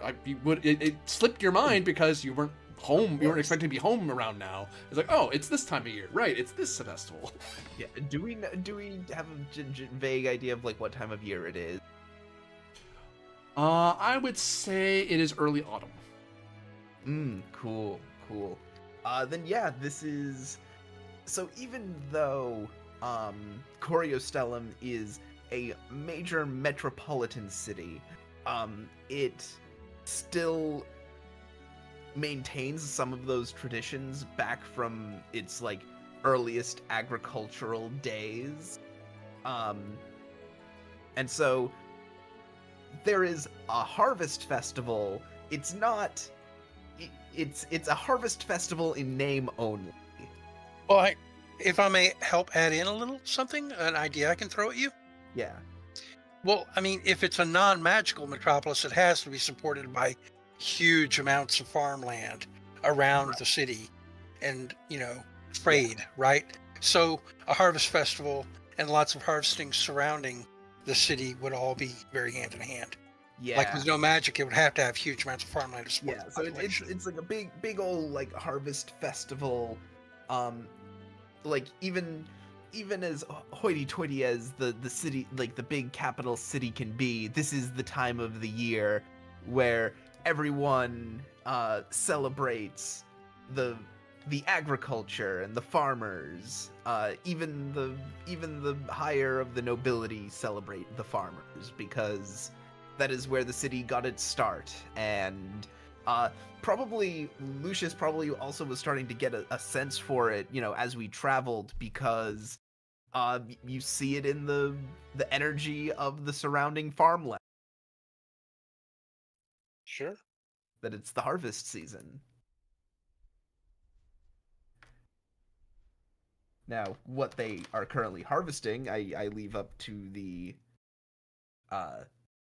to our lovely game master, but I would say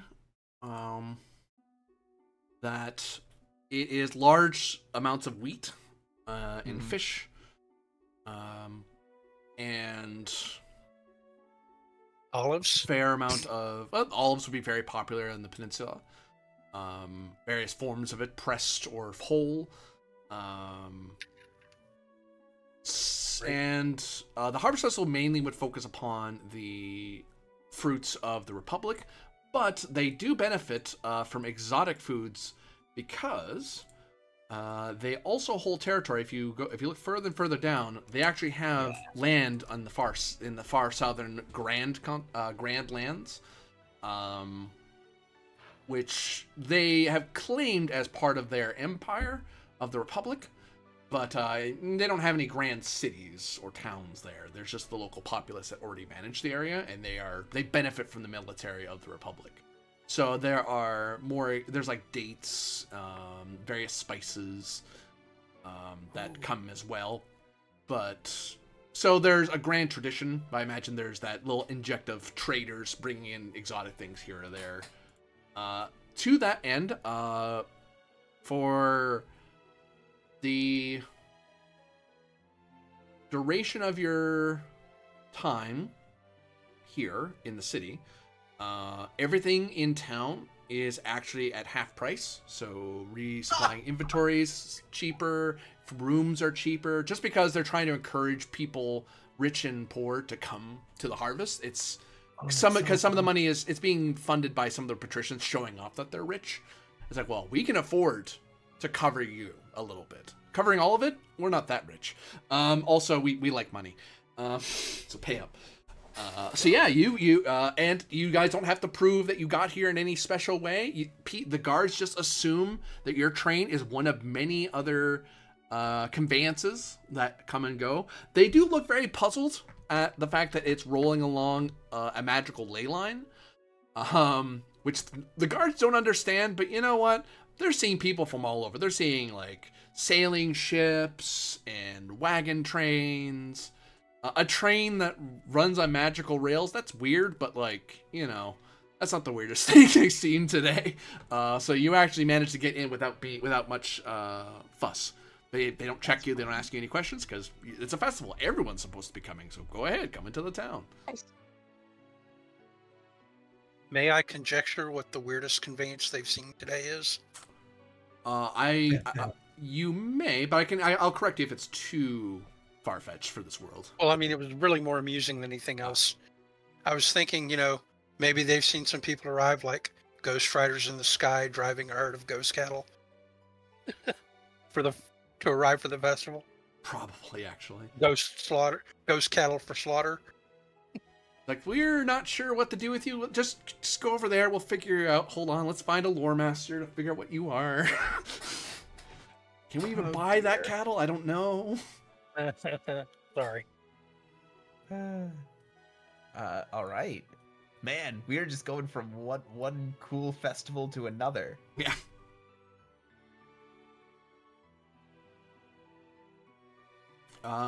So yeah, where the train tracks do go through the main boulevard through the city.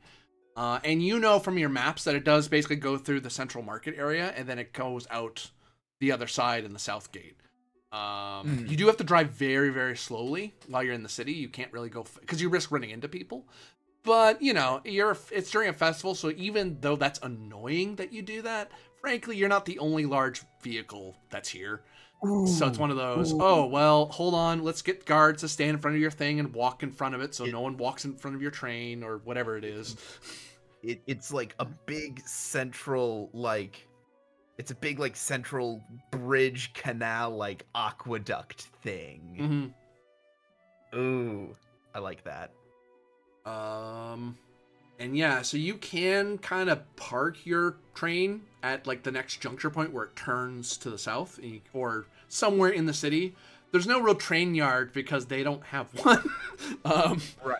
So you just kind of have to find a market spot and just kind of stop. And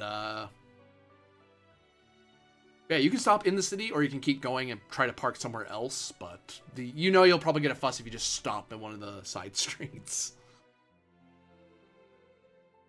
So where do you bring your conveyance, Evan Demeril?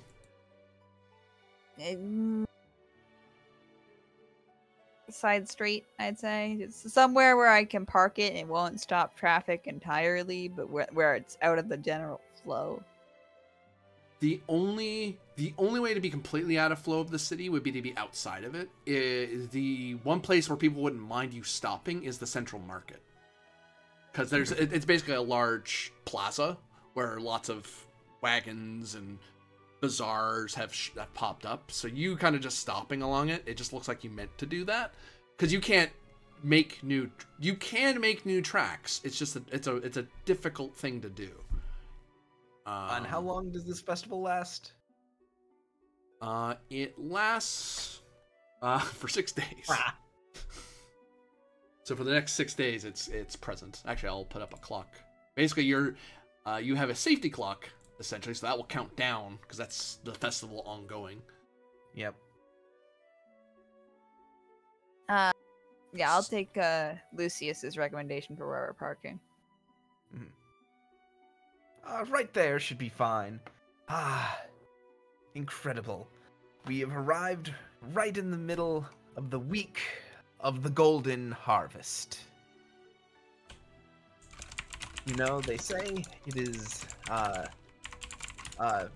it's as long as it is, the full 6 days, 1 day for each of the 6 wheat seeds that, supposedly, the original fields of Koryo planted from.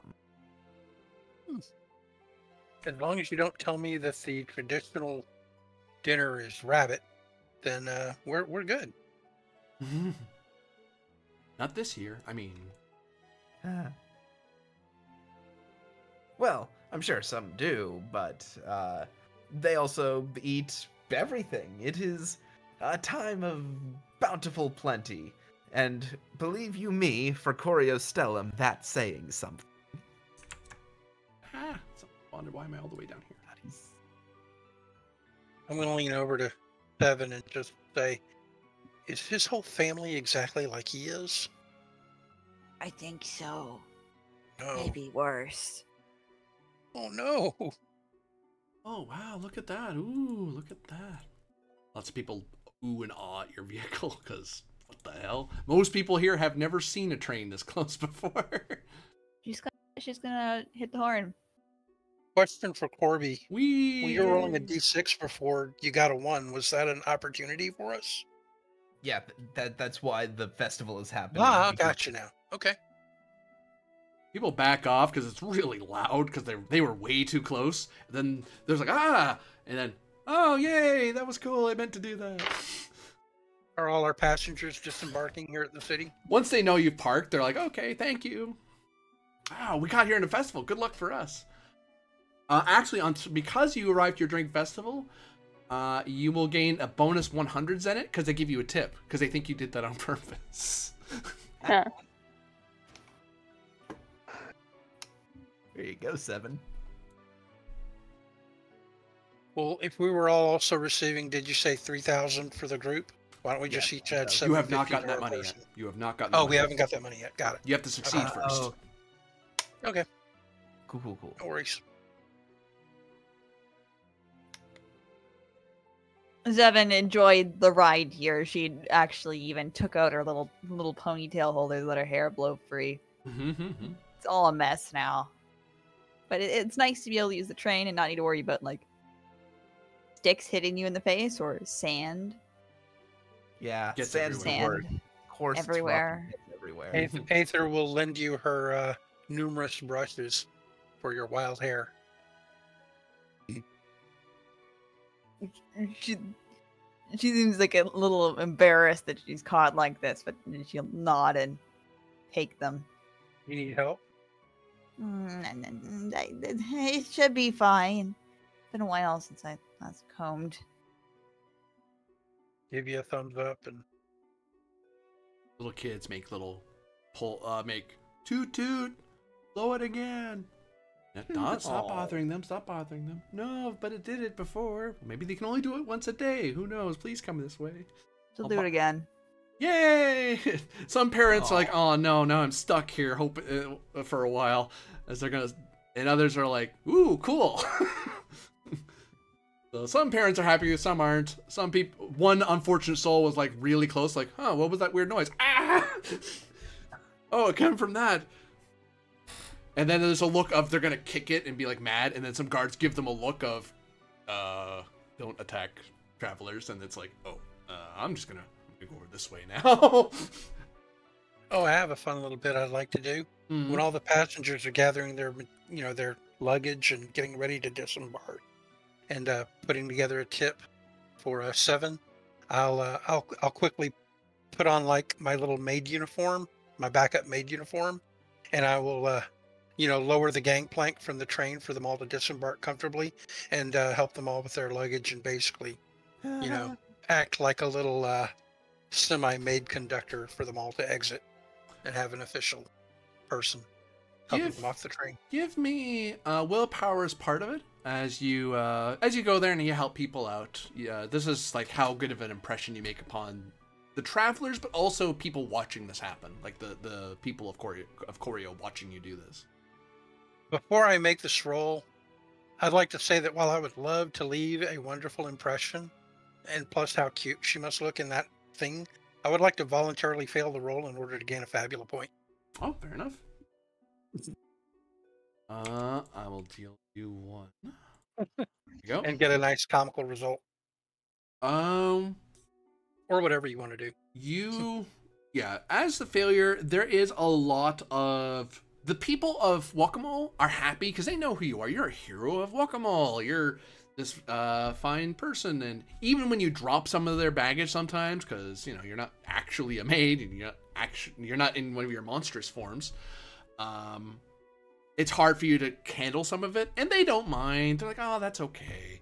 That's fine. But you, out of habit, because you're so used to not hiding this in the Darklands and in Guacamole, because no one in Guacamole cares that you can transform and shapeshift. There's all kinds of face stuff that does that. You transform one of your limbs to catch something for them, so it doesn't just smash into the ground, because it's fragile, and you hand it to them, because that's a nice thing to do. It scares the living tears out of, like, a few people of Choreo who watch that, and they just kind of walk away, and your train's giving a lot more distance, as some people saw that, some people didn't. Some people were on the wrong side of the train, didn't see you do it, but some people are like, oh, we're just gonna keep a bit more distance. Some guards look at you. Successful. Some guards do look at you, but you didn't attack anybody, but yeah, there's some guards are watching the train a little more closely than they were earlier. But they're not gonna... You haven't done anything illegal, and it's a festival. You know, let's not ruin the day by attacking random out-of-towners. We'll ask them questions later. But not right now. We can live with it. But yeah, there's some guards around. There's a lot more, a higher guard love it. presence. I consider that task failed successfully. People will be more leery of the train now. Thank you. And so, Lucius finally departs the train with his 2 retainers, and he just sort of takes in a deep breath and just says, "Attention, my fellow countrymen. Lucius Avantus, scion of the House of Avantus, has returned." Give me willpower. I'll give you +2 because this is your homeland and you are a well-known family. Willpower's part of it. This is you seeing if anyone pays attention, because there's lots of stuff happening, so your voice might get drowned out by everybody. Yeah, I'll do an insight willpower. Thank you very much. Man, this should be a great place to successfully, choose. For 19. Will Nice do. roll. Jesus. So, yeah. The guards are the first one who are already watching the train. Like, hey, yay, and they start cheering. Cause they know your brother more than you, but still, you're not the celebrity, but you're the brother of that celebrity. That's still pretty cool. I still want to say hi to you. Some of the guards actually even start to come up to ask for autographs and stuff, which Vibius and Brinius in practice form kind of make sure you're not like mobbed by celebrity seeking guards. Some foreigners look around like, I don't know who that is, but the guards are making a fuss, so I'll go take a look. So a crowd starts forming. People who are from here like do the same thing as the guards. So you actually get the crowd coming a lot closer, and it gets a lot more people start showing up to look upon you. And yeah, Lucius Looking out the window. Avantus, Lucius Avantus, hail the Avantus, yeah, and yeah, you just vote Avantus, vote Avantus. God, you guys, you can see like just Lucius's head just getting bigger and bigger and bigger with every passing second. Vote Avantus, vote Avantus. I'll lean over to Seven as she's finished brushing her hair and say, "Oh no." We haven't been here for 15 minutes and he's already started something. Hail Avantus, Oh, no. hail Entire city Avantus. of them. Long live the Republic, hail Avantus. And this crowd is just massing. And it's just, the whole of the plaza is getting glutted with people. Thankfully, there's already guards here, so they don't get, between Branius and Vibius, the guards who were going to get your autographs, like, oh crap. they turn around and start, no. Enough of that, no. And he does approach one of the guards. Hail, my fellow man. My entourage and I come with news of the outside of the distant duchy. We do wish to again seek an audience with my noble family. And so we will be traveling to our estate. We need, do you wish us to give you an escort there, young Lord Avantus? One would be appreciated. As he, looks at the crowd, he says, after all, there does seem to be quite the admiring throng. Make way for Avantus! Make way! And they start shouting and prodding at the crowd, and the crowd kind of resists at first until they take the blunt end of their weapons and start jabbing into the crowd. Not like trying to hurt them, but more of a move. I told you to move. Poke, move, or I'm gonna hit you. It's like, oh, whoops, I Locals know, oh, whoops, sorry, I got a little too absorbed. I really should move. Some of the foreigners stand there like, hey, you can't do that, until some local goes, no, seriously, they're not asking. They will hit you. Move. So the crowd starts, it takes a bit as the crowd parts. What is everyone else doing as Lucius waits for the sea to part in front of him? Jesus Christ. Just looks like that kind of look of disgust that, oh, I hate high society. Watching, Go ahead. watching in a bit of awe at this scene, because this is a crowd unlike any I've really seen before. Yeah, because even in High Mount is dwarfed by this city. Yeah. Aether would like to retreat to her little cubbyhole inside the train, where she will change out of her maid uniform And then back into her regular gear. I will say, through all of this, even though like you guys have seen, you have seen Lucius, you know, going into his, you know, self-absorbedness. Like, there's definitely a good amount of that going on, but I will say you guys know him well enough to also pick up on the fact that right now he's doing a bit of theater too. It's an act. No, No, not to an so extent. much, not a complete act, but like he's exaggerating a little, because you know he's definitely relishing in the attention thing, but he also knows that this is what the people expect. The guards look to you and see the rest of the party disembarking with behind you. The guard closest to you, who obviously looks like the sergeant at arms in charge of this particular unit, he kind of looks at you and leans close and kind of shouts, like whisper shouts, because there's a large crowd of people yelling "Hail Avantis, Ot Avantis." He kind of shouts over to you. And Bernius and Vivius lean close, like don't get too close, buddy. We'll hit you. Sort of looks. But he looks to you and says, are those people with you, Lord Avantis? Yes. Shall we escort them They as are well? They are my trusted companion. Shoot. Yes, Lord Avantis. Defensive line! And you, the rest of you hear a military shout so loud that these guys drown out the crowd. And you've never seen soldiers this drilled, as they repeat the order, shouting it, partially for their own sake, but also to alert to other soldiers nearby that they're doing something. So they start spreading out a little bit. And as you get further and further down, they start giving you more and more room, so you guys aren't... they're giving you a better and better escort formation. If I saw this many guards, someone was getting arrested. Pretty much. Oh, it's supposed to be making Seven so uncomfortable. I love it.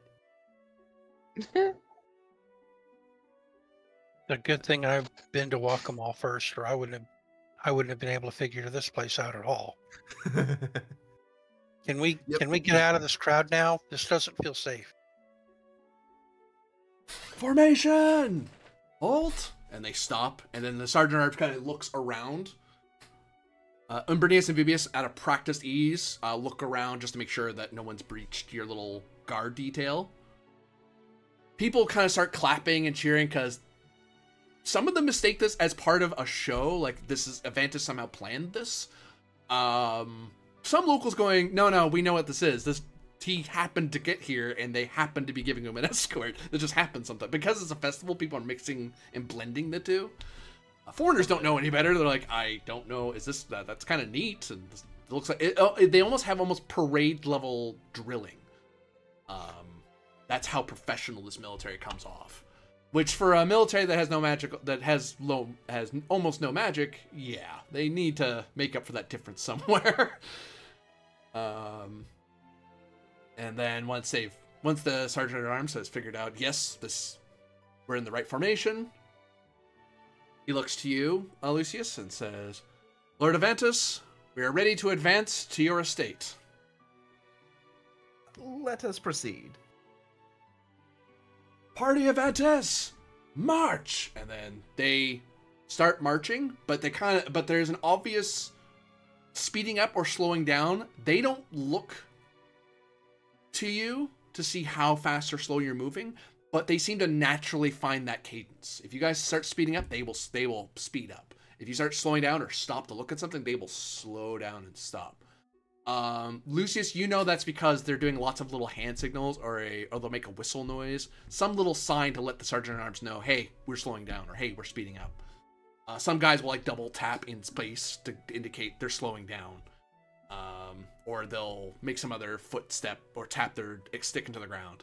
So to anyone else, they're making, every so often they tap the ground, they stamp the feet. It looks weird, but it's a way for them to keep their eyes outside, looking out without ever bothering you.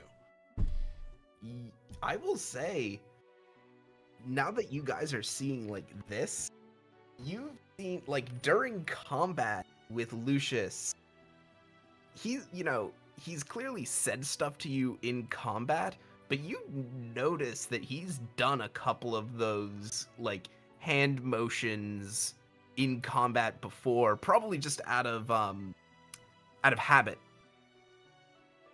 Well, I mean, you're probably giving those hand motion orders to your two companions all the time. Yeah.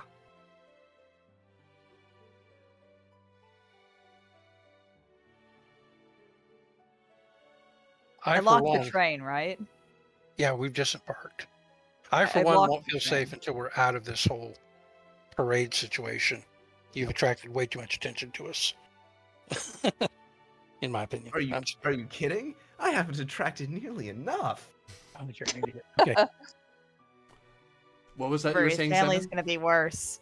I locked the train, right? Oh, yeah. I imagine you did.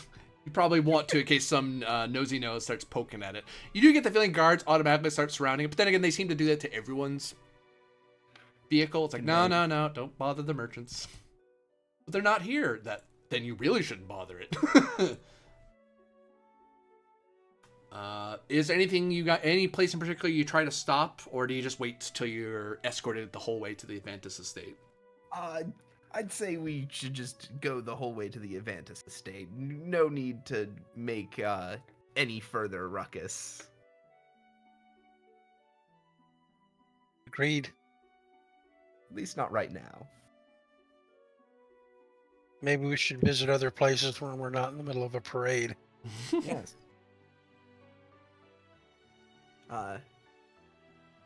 Yes, ooh, and if it is the harvest season, we really must go see one of the, hang on, it is the, I had it written down, and it's in the, yes, the Golden Harvest. We really must, see one of the, Golden Harvest productions at, the Amphitheatrum.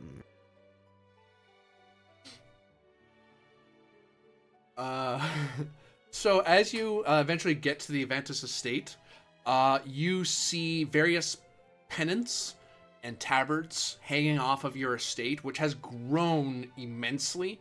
You've only been gone, I think, what, a couple months, maybe? No more than a year, I imagine, since you started your adventure.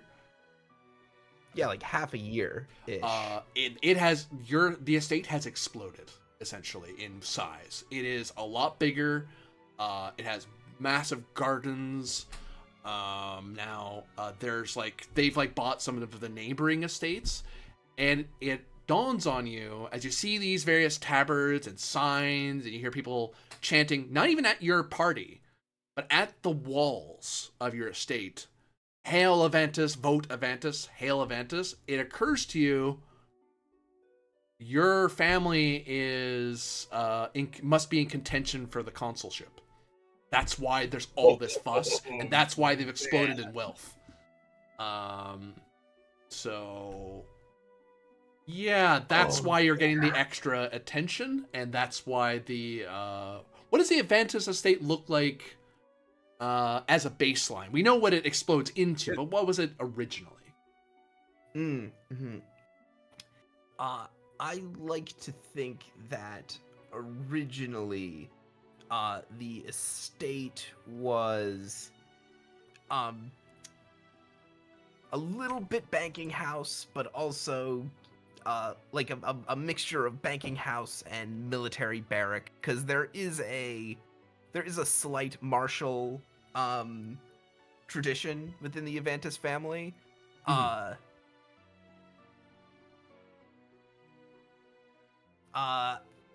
I imagine that the Avantis estate was not on the canal. Like, was not on any of the canals. Or if it was...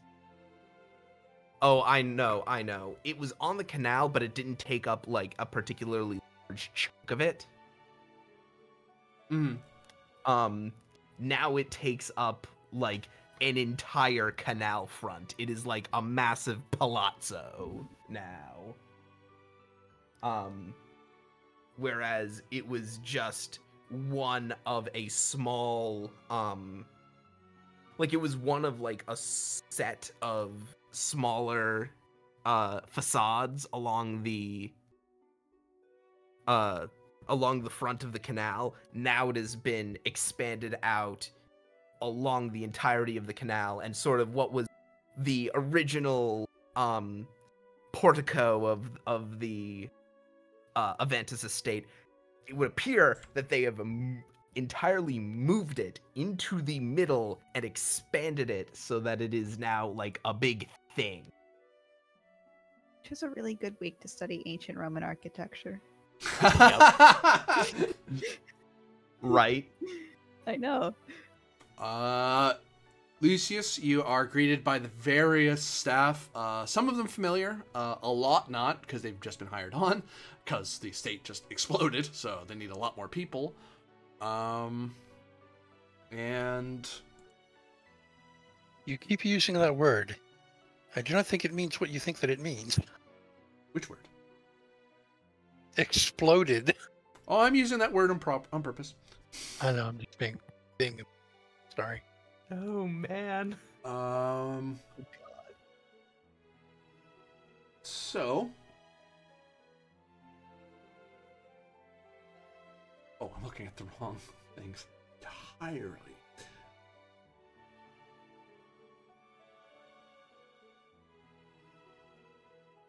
You come up to a senior seneschal of the estate, who comes to meet you. Ah, young Lucius Avantis, you have come at a most auspicious time.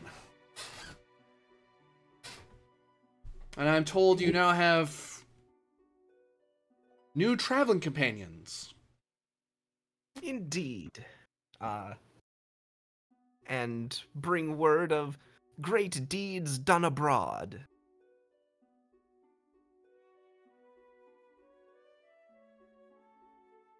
A great news to hear. Your brother will be elated, and your father will be mildly impressed, as he always is. Ah, yes. Of course. Who, pray tell, do you have in your company, or shall they remain unnamed in the house rules, sir? Oh, no. I must, of course, introduce my traveling companions. This is Seven Demeril of the of the Sultanate. This is Moore Duncan of the it's the Tyrians. How do you pronounce that? Tyrian. Tyrinsky. Of the Tyrinsky Island. And of course, this is Aether.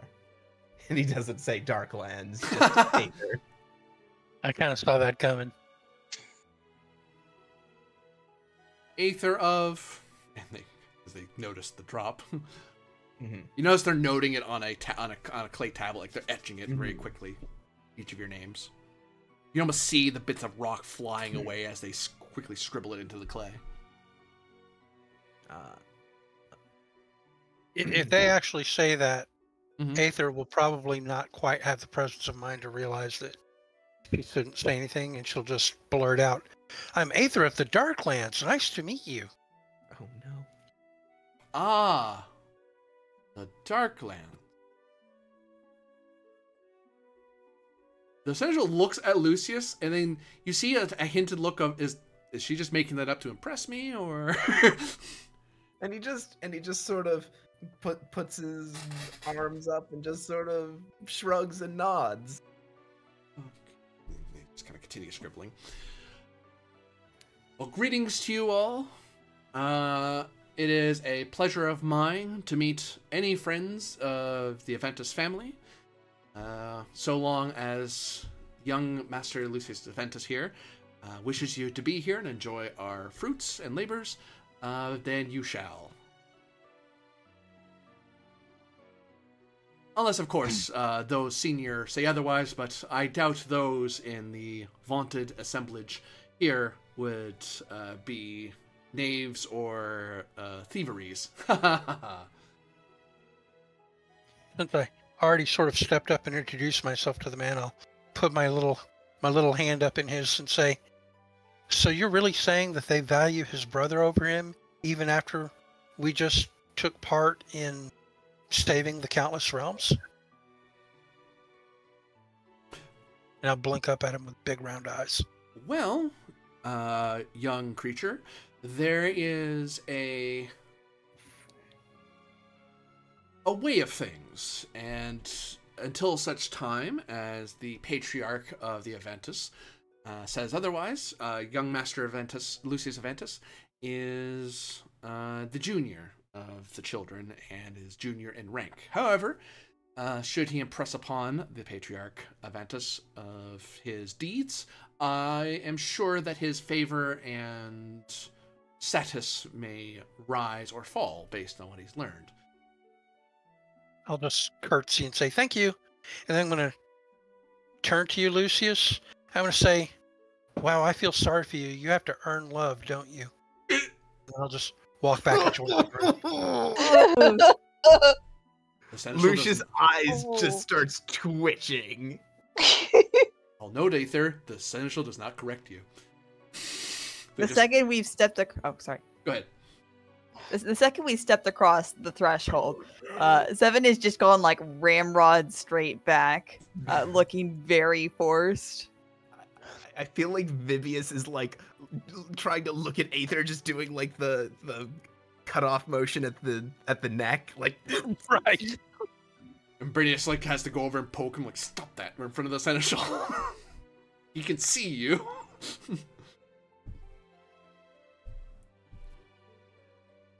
So, what can I be of service to you, young Master Lucius Aventus? Well, in the months since I've been gone, it would appear that the estate has grown quite rapidly. I may need some minor introduction to the new establishment of the Aventus estate. I can have the most noted papers brought to your room, young master, and the latest updates. I was informed by your esteemed brother to ensure such things were available to any of the family, so there'd be no object to move them to your room or copies therein. Good. It is good to know that my room is kept as it was. I assume still in the same place at the original area. Yes, there is a new pond next to it with a tree of guacamole, a gem tree, I think it's called. When he says gem tree, all of you have a moment of click of, they're talking about one of those gem trees you found in the Darklands. How the heck they have one, you don't know, because that one was magically created by somebody. So how they have one, Funny. Oh, dope. you're not sure how much they're supposed to have that tree when you think about it more, but you know. Ah. I see that, I see that the trading arm of the event family has done good work in recent procurements then. Oh yes, quite so. The details of which I'll leave within the papers, and the Central gives glances to your companions, as it's obvious the Central's not sure they're supposed to know family affairs yet. Mm-hmm. Anywho, I will, my companions will, take our leave, and acquaint ourselves with the estate.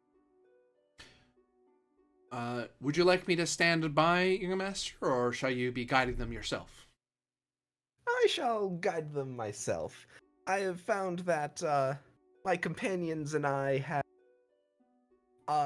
work best when we make our own way. As any good man or woman of the Republic should. He says, quoting some text that you both know, which is mildly funny, but means nothing to outsiders. Well quoted, sir. And eventually, the Central does quit your company and leaves you to the expansive grounds. When you guys look at these grounds, I'll note that as big as it is, this looks like the entirety of Southport in one that just belongs to one family. Jesus Christ. It's huge. Oh man, what a time to roll that discovery. Jesus.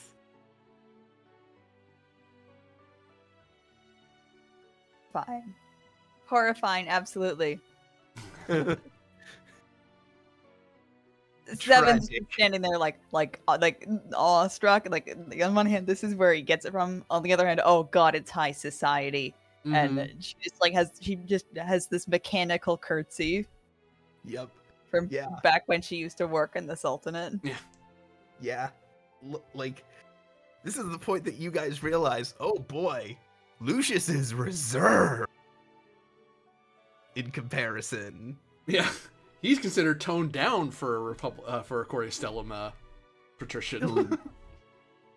He's still pretty full of himself, though. Yeah. Oh yeah, still very full of himself, but like, Yeah. boy. Less? Right. Less than the worst. Aether is probably lost on all of this. Doesn't really understand high society or anything about it, or how it even exists. Yeah. It's just all over her head. High society's not really a thing you see in the Darklands all that often. Right. Well, not in the wilds where she grew up, right? She grew up in the wildlands of the dark. The wild part. Like there's of the the Dark Darklands. Sorceress and the Arc Wizard. What else? I don't know. There's some villages and stuff. And I didn't even know about the Dark Wizard until I met the party, right? Yeah. And So as- I grew up in the wilderness, basically. So yeah, this is all like, she basically just treats people as they come one by one, sort of the way you would imagine Tarzan. as we're when he sort first of came to walking in, England. Lucius says, "Oh, this is amazing. When I left, the Aventus family was one of the lesser sects. This must mean that, with this type of expansion and, well, considering how the crowds reacted, the family must be in consideration for the consulship." What does that mean exactly? Is that like rulers?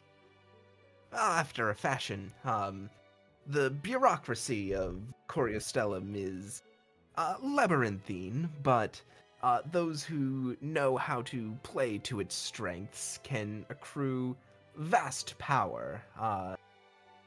Those in the position of consul, let's just say, it is the most power that one can attain within the Republic's structure. So you're saying you may reach a point at which your children never have to work again a day in your life? Well, and I assume Corbinia, it's not it's a revolving position, right? Yeah, but a family that even has a proconsul, if your family has served as consul at least once, you become part of that new class of patrician. It's hard to. Your family has never had a consul, I don't think.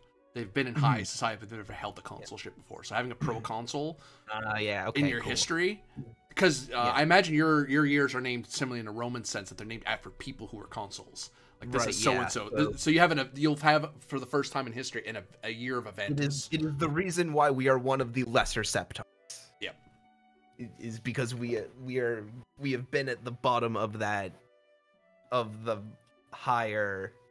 Like you're patricians, but you're only just patricians. Yeah, you've never won an election before. Yes, not the consulship anyway. You've won the lesser ones, obviously. Yeah, we have.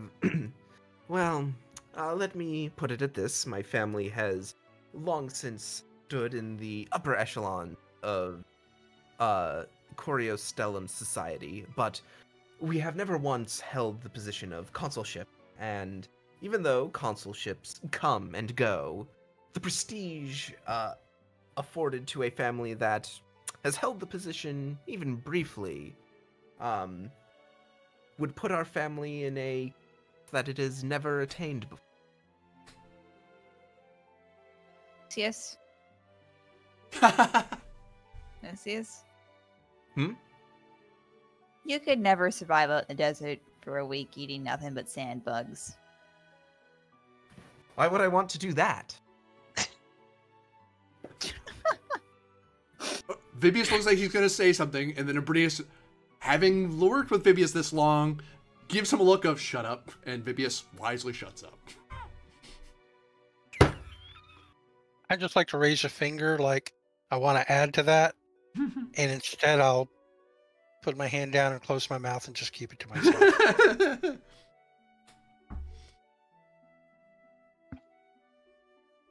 It's almost like being back here has reawoken Lucius's worst impulses. Since we've taken the quiet entrance without making a scene, how are we? You guys want to look into the whole crazy town thing later, or what next? Indeed. Well, if we don't want to attract a crowd everywhere we go, we should probably consider getting Lucius a disguise. I'll dig out my backup maid costume and hold it up to him and say, "Here, you can wear this." He just sort of narrows his eyes.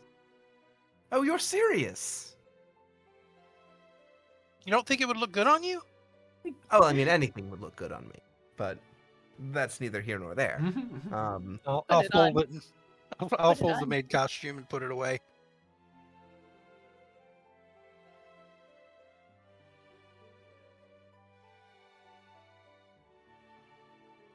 So you want us to be mobbed with a large crowd everywhere we go, Lucius? No, that would get, admittedly, somewhat cumbersome. However, there is much that we can do from here within the state. There is the entire network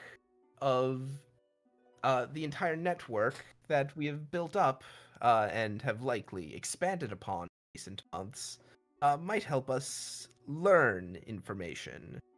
And hang on, it is Osta. If my family is in consideration for the consul, they must know something of what is going on. Osta. This is as good a place to begin as any, and if questions to be sought out within the city itself, and he looks to his men, you may find useful information among the barracks of the city guard. which is my way of saying at some point I might roll their thing that lets me ask a question. Mm-hmm.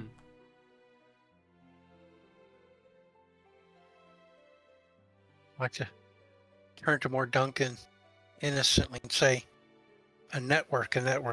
What is a network? Is that like a series of tubes, or what is that more?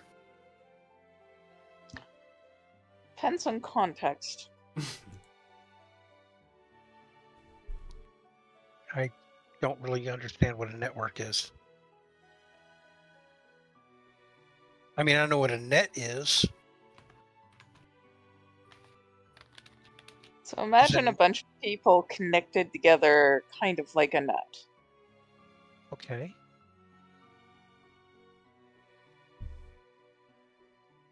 That can be a network. Okay. I look like I don't understand any of it.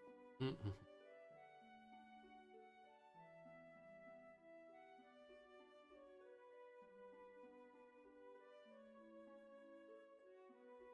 So what, pray tell, do you all do in this grand capital of the noble Republic of Coriastellum?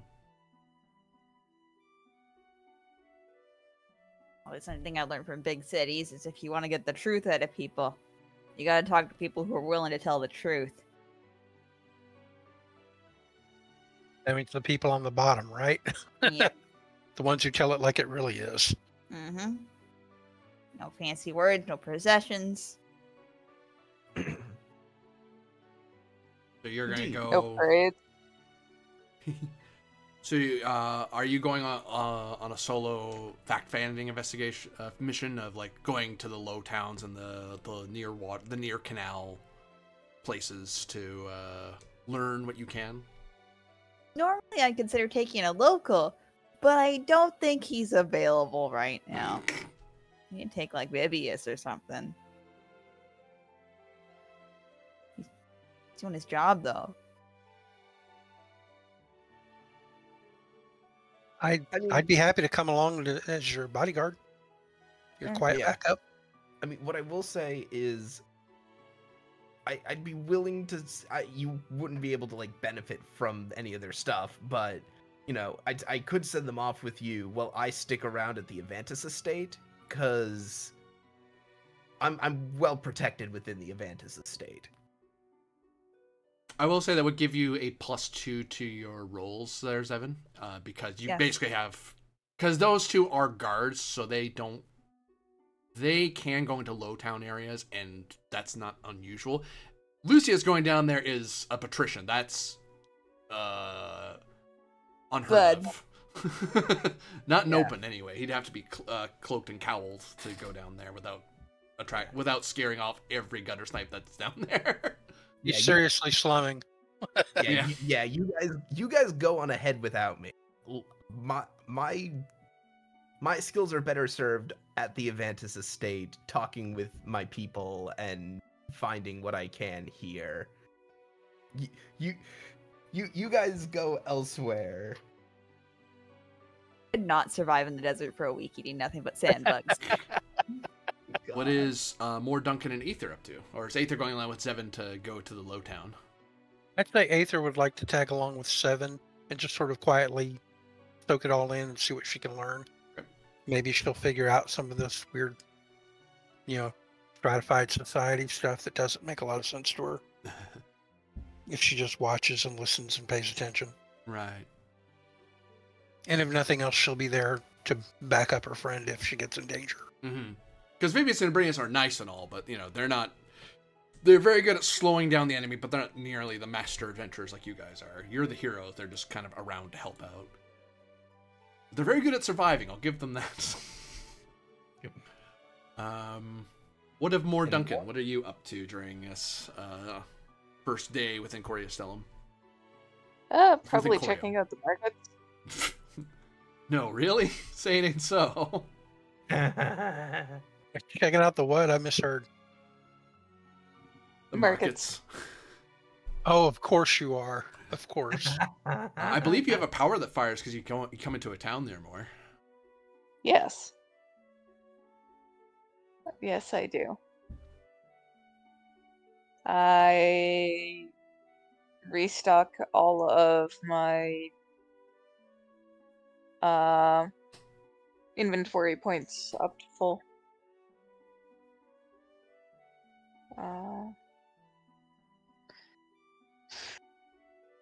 And I would restock my trade points to full, except they're already full. So.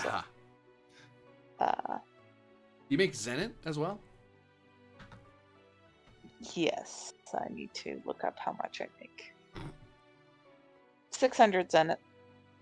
Just from regular, normal trading. Like, here's some trinkets I can sell. Ooh, I'll buy some off. Dang, that's nice. And what is Lucius Avantus up to as your companions begin to explore Corio? So far, I've just been encountering officials and guards and house staff. I want to see if I can't try to track down any of my actual family here. You get the feeling that you learn very quickly that they are both. Most of your family are busy until tomorrow because they didn't know you were here, so they're kind of wrapped up in the elections and other matters regarding a family business. But you don't know precisely what the family business is, so it's kind of hard for you to guess where they are without looking through the current itinerary. But you do know tomorrow they're coming back to the state, so even if you don't look through the papers, they're gonna show up tomorrow anyway because they'll know you're here and they're like, well, what's Lucius doing here? Let's go see what's going on. Yeah. In which case, the inquiry I want to make at the moment is, first to get the lay of the land here in the city. Who's the opposition? Okay, so I'll start with you. Insight's part of it. Insight. That's...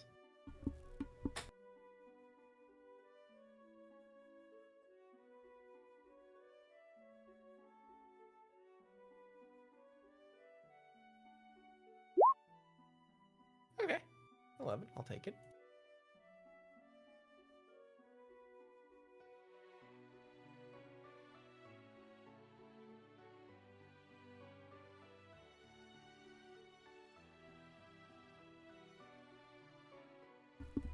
And let's see how much you got. Everything but what I want. 11 will definitely get you answers. How many answers? Oh, decent answers. Decent answers.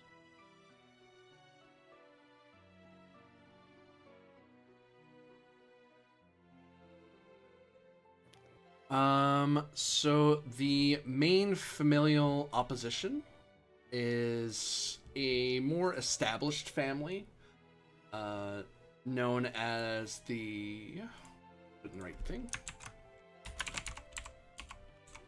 the Valorous family. They've had consulship before, and currently it is Marcus Valorous. There has been a year of Marcus, a year of Marcus Valorous recently, and so it's a lot of people are expecting them to win, there's been a year of Valorous, but not particularly Marcus Valorous themselves, and you know that they were not expecting you. There was every patrician family has dreams of consulship. But the Valorous family are have been part of that traditional isolationist bend that has kept the Republic away from everybody else. They aren't keen on expansion or grand trade deals. They'd rather the Republic stood on its own. They have some support within the military caste of people. And you've been away for a while, so it's hard to know the precise points they're doing this year. but they are you know them as any child raised in a patrician family would know, that they are a family of stability. They are the safe vote. If you don't want anything in particular to change, but you want someone who's competent and good at their job, then the Valorous family is a safe bet. That's why a lot of people, unless someone stands above and beyond, Valorous tends to win consulship. Unless they won last year, then they don't run this year. It's rare for a family to win back-to-back years. Even the Valorous family, sometimes they get cycled out. But even then, they end up there is at least a couple pro consuls who are Valorous members, so they have a lot of political will. The fact that the Avantis family is opposing them and seems to be financially doing terribly well, there must be some catalyst that makes your family think they can win. Yeah, there's something, but I get the feeling I'm only going to find that out by talking to brother or father. We will cycle over to more Duncan. What of the markets are you trying to learn? As you run into people, the grand markets, these people love a good old merchant coming by, and one from as far away as you. That's awesome. During Week of Golden Harvest, that's not even weird. You actually run into a couple merchants who you happen to know, who are like, "Oh, hey, it's more Duncan. Hi. Didn't expect to see you here. We thought you were going out east, you know. Oh, well, bye, you know." Others stand around and chat with you because, holy crap, someone from the Isles. Yeah, so I would...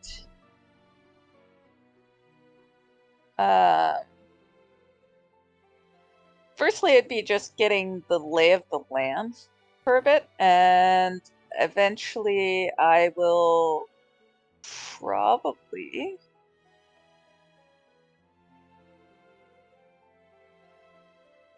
go to a tavern and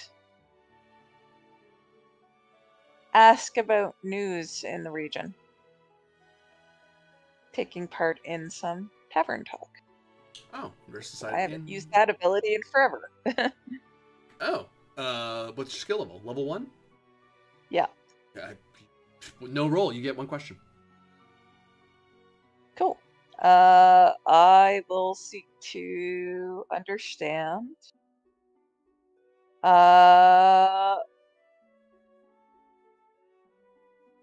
This... Rather, what is it that is...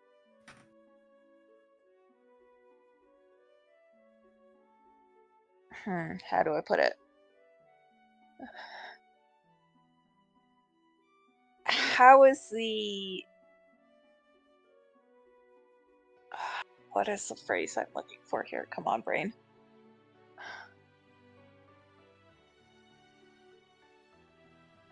Ah, yes. I will ask about the rise of the House of Advantis. Like, what's happened with them in the past year? So in the markets, you run into in the taverns, you run into soldiers who know on the topic, who are talking about it. It's not like a state secret or anything. It's something that people just know because it's hard to hide. Now that they've risen so fast, it's hard to hide why. They don't mind telling a foreigner because maybe, especially as a merchant like you, it's like maybe you might supply us a bit more. Maybe you'll give us a discount because this is why. So it's explained that the Avantis family, the brother Avantis, what is your brother's name? Do you have that yet, Lucius? Or I don't know if we established that. Let me check. Hang on. I think I do. Yes. Volusius. Lucius. So I'll spell that out in the roll 20. Lucius has heard of troubles at Mount Novio, of some It's a legendary mountain where supposedly great, powerful fire erupts every so often, and where there's a reason why people don't live out there, because the fire, various fire monsters terrorize this part of the mountains, so that's like a natural border. So anyone who lives out that way can't really cross without dealing with all these monsters. And the only place that's really safe to go is like Osta. There are like smaller like fishing villages along here and stuff, but there's only one real town that really matters. Supposedly he is learned of a magical artifact that resides within Mount Novio, which once was used by the first monarchs of Coriastellum, the founders. So he is massing a army to go on a quest and march up into the mountains, which is a grand gesture that people have said. It's a way they explain to you that that's sort of a saying of like, I'm gonna go march on Mount Novio, as a sort of, I'm gonna do something ludicrous. I'm gonna shoot for the moon. Marching on Mount Novio is that. No one has ever marched there and thought they would win. No one's ever marched there seriously. It's like saying crossing the Rubicon. Yeah, it's just something that no one's ever done. It's not quite so sacrilegious as crossing the Rubicon in Caesar's case. But it's just kind of foolish. Like, why would anyone do it? But he seems to, one, he actually means it. Two, he's engendered, because he seems like he's actually doing it, he's massing the greatest soldiers he can, pulling every money. Somehow he's pulling tons of money to fund this army. And he's pushing it hard in the Senate, along with his father. The advantages are pushing really hard to allow for the Republic to authorize them to march this army on Mount Novio, because you're not supposed to do that. You're not supposed to be marching an army around unless you're actually after something that's on behalf of the Republic. Private wars is just not allowed, really. Not for patricians. Lower families can get away with it, and it's fine, but don't expect the Republic to pat you on the head.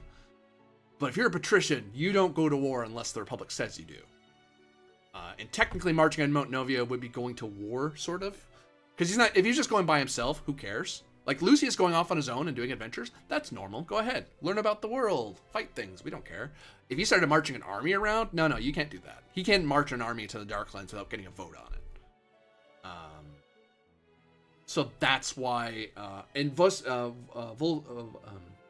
Volicius has impressed a lot of people with his audacity, with his bravery, and basically he's adventurers from all over are just biting at the bit to go there. So that's kind of what's engendered this wealth and rise. Though you as a merchant think about it, and from the tavern talk, it is curious that a patrician family, I mean, Lucius probably has talked about his family a little bit, but that's a lot of money inside of a year. You're not sure where it came from. And the people you're talking to are not master merchants like you, but you as a master merchant know that the math doesn't work. You don't know how they have this much money, how they're funding this. But they're getting it. But you do know the catalyst is this grand campaign. And I'll highlight to you that it is linked to this clock. You feel that there's something disastrous that will happen if they actually march on Mount Novio. Oh. Like your instincts as a merchant go, nah, I don't know if I like where this is going. This feels... that same feeling you got of when the Duke told you that he might be the Dark Lord. That's the same feeling you're getting here. I see. Are we the baddies? And lastly, I'll swing the camera over to Zevin Demeril and Aether. This will be the last roll of the night.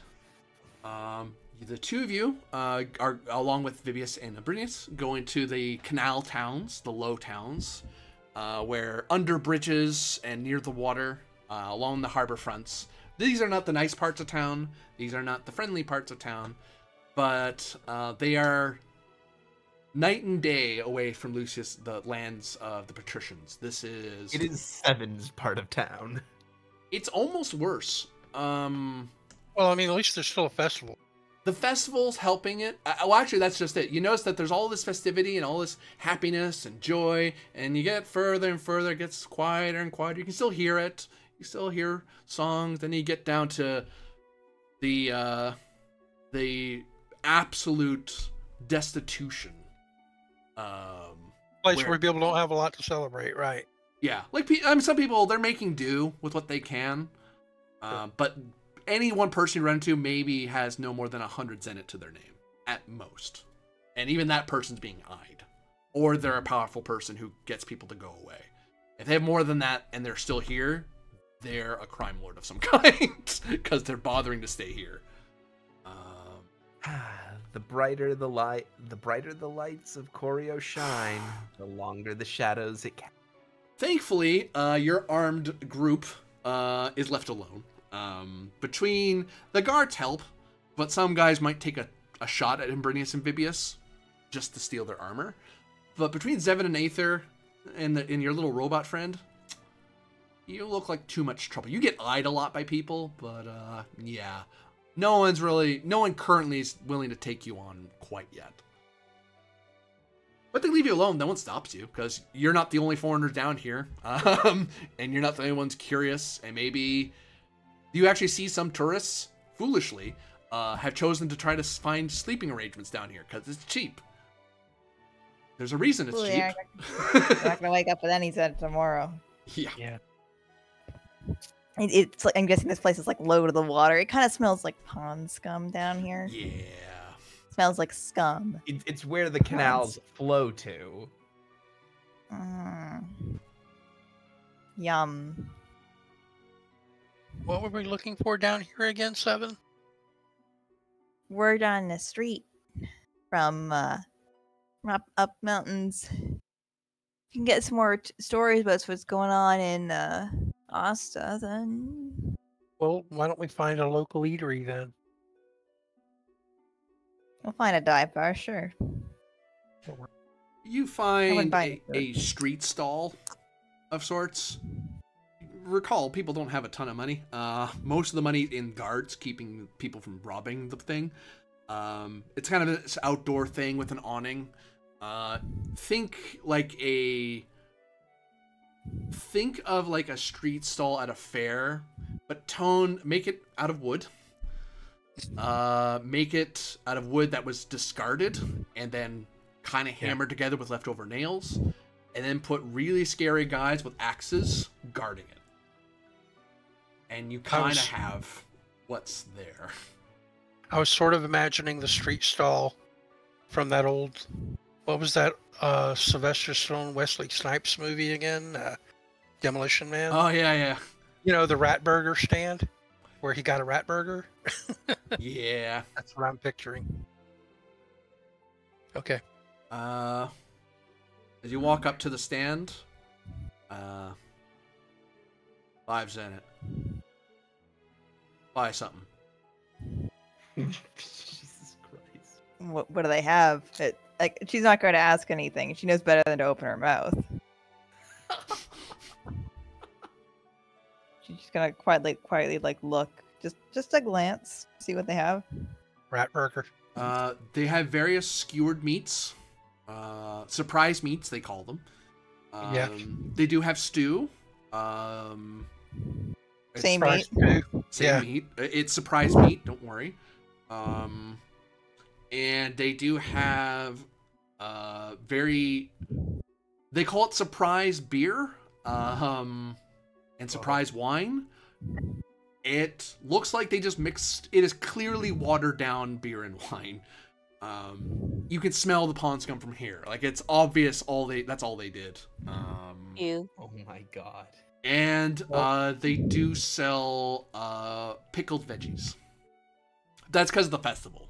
Normally they don't have it here, but you know, they got it. Which you walked by it in the Hightown. What they did is they bought it at half price in Hightown, basically. Walked it down here, and then they're selling it again. Full price. Right. Well, I'll buy a meat skewer. 5's in it. I pay it. It's you've tasted worse than the Darklands. I'm sure. I've probably hunted worse than the Darklands myself. This is very edible. Sure. This stew. will actually let you survive for a day. It is so sad.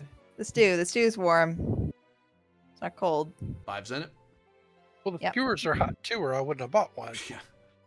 The soup is it is steaming, but so are the skewers. That's fair. The liquid stew is very earthy. There's a lot more vegetables in there than meat. The surprise meat part of it is surprise. There's meat in here.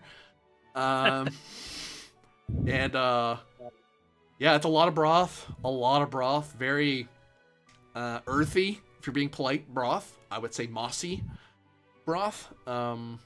Yep, they don't clean that their soup thing that often. Thank God they boil it, otherwise you probably get sick. But hey, you've tasted worse than the salt in it. You know, this is outdoors, you know, open air, not hidden under some terrible industrial plant or whatever, but it's pretty close though. Like they might be overcharging you for this. This is Some things never change. yeah. Is it like okra cola? Okra cola. Imbrinius Amphibious wisely spend 5 cents of their own to get something to eat. They don't bother buying drinks because they know that they probably think they're going to get sick, and they're right. They're better to eat than it is to drink here. And give me a willpower roll. Oh, sorry, insights part of it. To see what you learn from the various people down here who hang about the stall like you are eating their food and overhearing conversations, maybe asking 1 or 2 questions if you dare. I'd be happy to help just by being cute and interesting, so people will come and talk to you. I'll roll. Let's see. What are my stats? I have a D10 insight if that helps, by the way. Oh, and I'll give you guys I'm giving you +2 because of Imbrinius Amphibious. People don't want to mess with you. I'm going to give you an additional +1 because both of you are people who are of a lower class in general, so you don't stand out here. You look like someone who would come down here normally. I'll roll insight might. That's fair. And I will help. Yep. Just by being cute and interesting. No, I'm re-rolling that. I'm sending to Fabula. To what trait? I'm lowborn. Yeah. This is my realm. Fair. Oh. I'm scum of the earth. No. I did give you a +1 with my help. Well, it's 4 + 3 is 7. You'll get something. Do you want to re-roll again, or are you going to sit on that? I'm re-rolling again.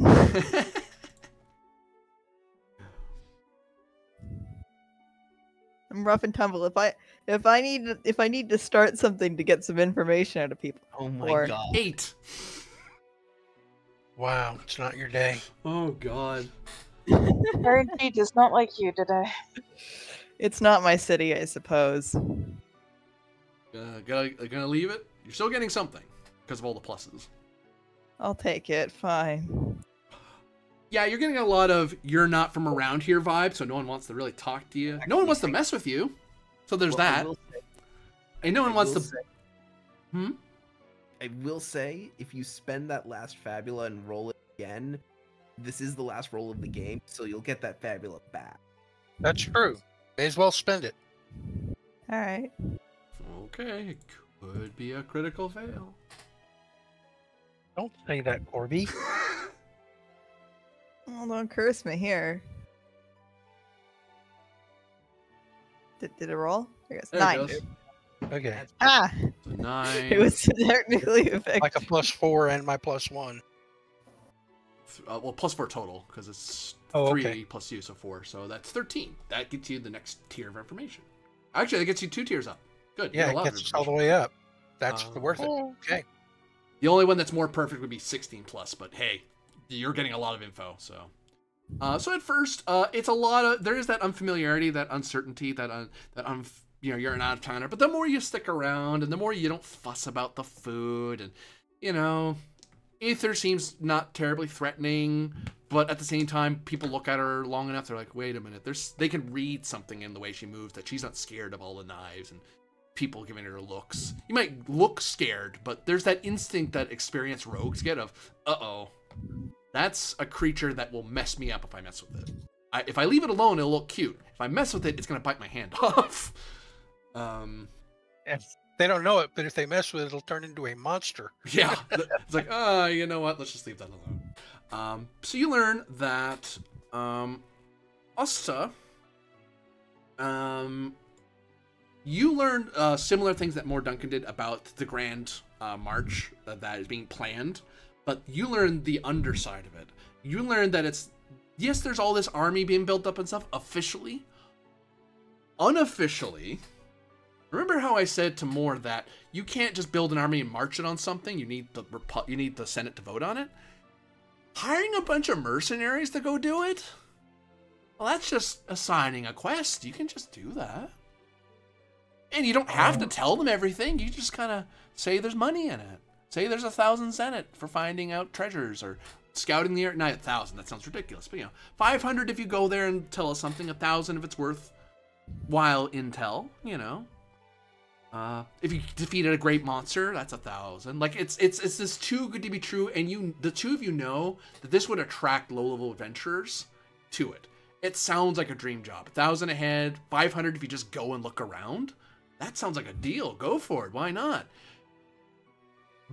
But you two know that there's a lot that the Avantis family isn't telling people. And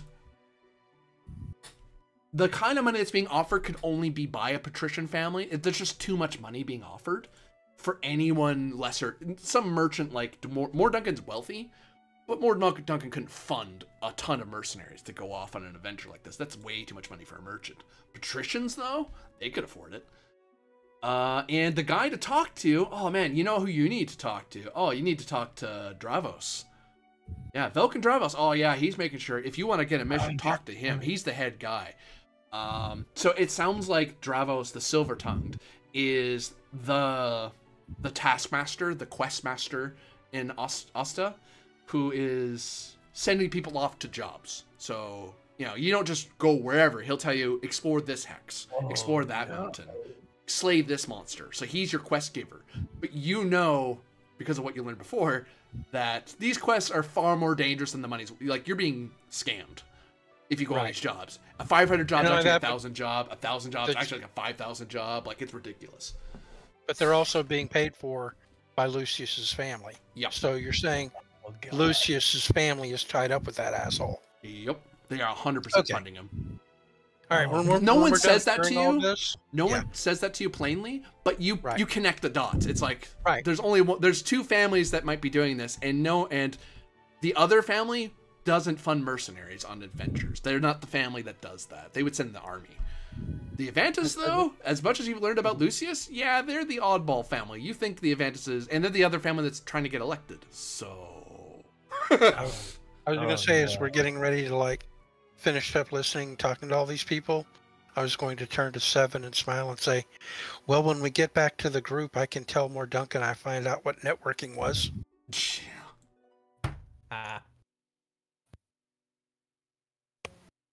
That was very educational. So, with all that, you have learned of the conspiracy of the Aventus family, the threat that hides upon Mount Novio, the secrets of the smugglers and blackmailers in Osta, and you've inhaled heroes of the Duchy of Wakamal and stepped back the Cataclysm Convergence. But another cataclysm looms for the Republic, and hopefully, these heroes bound together by fate may be able to seek out a way to stop it. For now, Everyone watching out there, thank you very much for watching. For those of you playing, thank you very much for playing. And we'll see you again next time. Bye. Whew. That was a lot of fun. Congratulations, guys. I have managed to drag you into complicated Republic Roman politics. Yeah, the complicated Thank you Roman so much. politics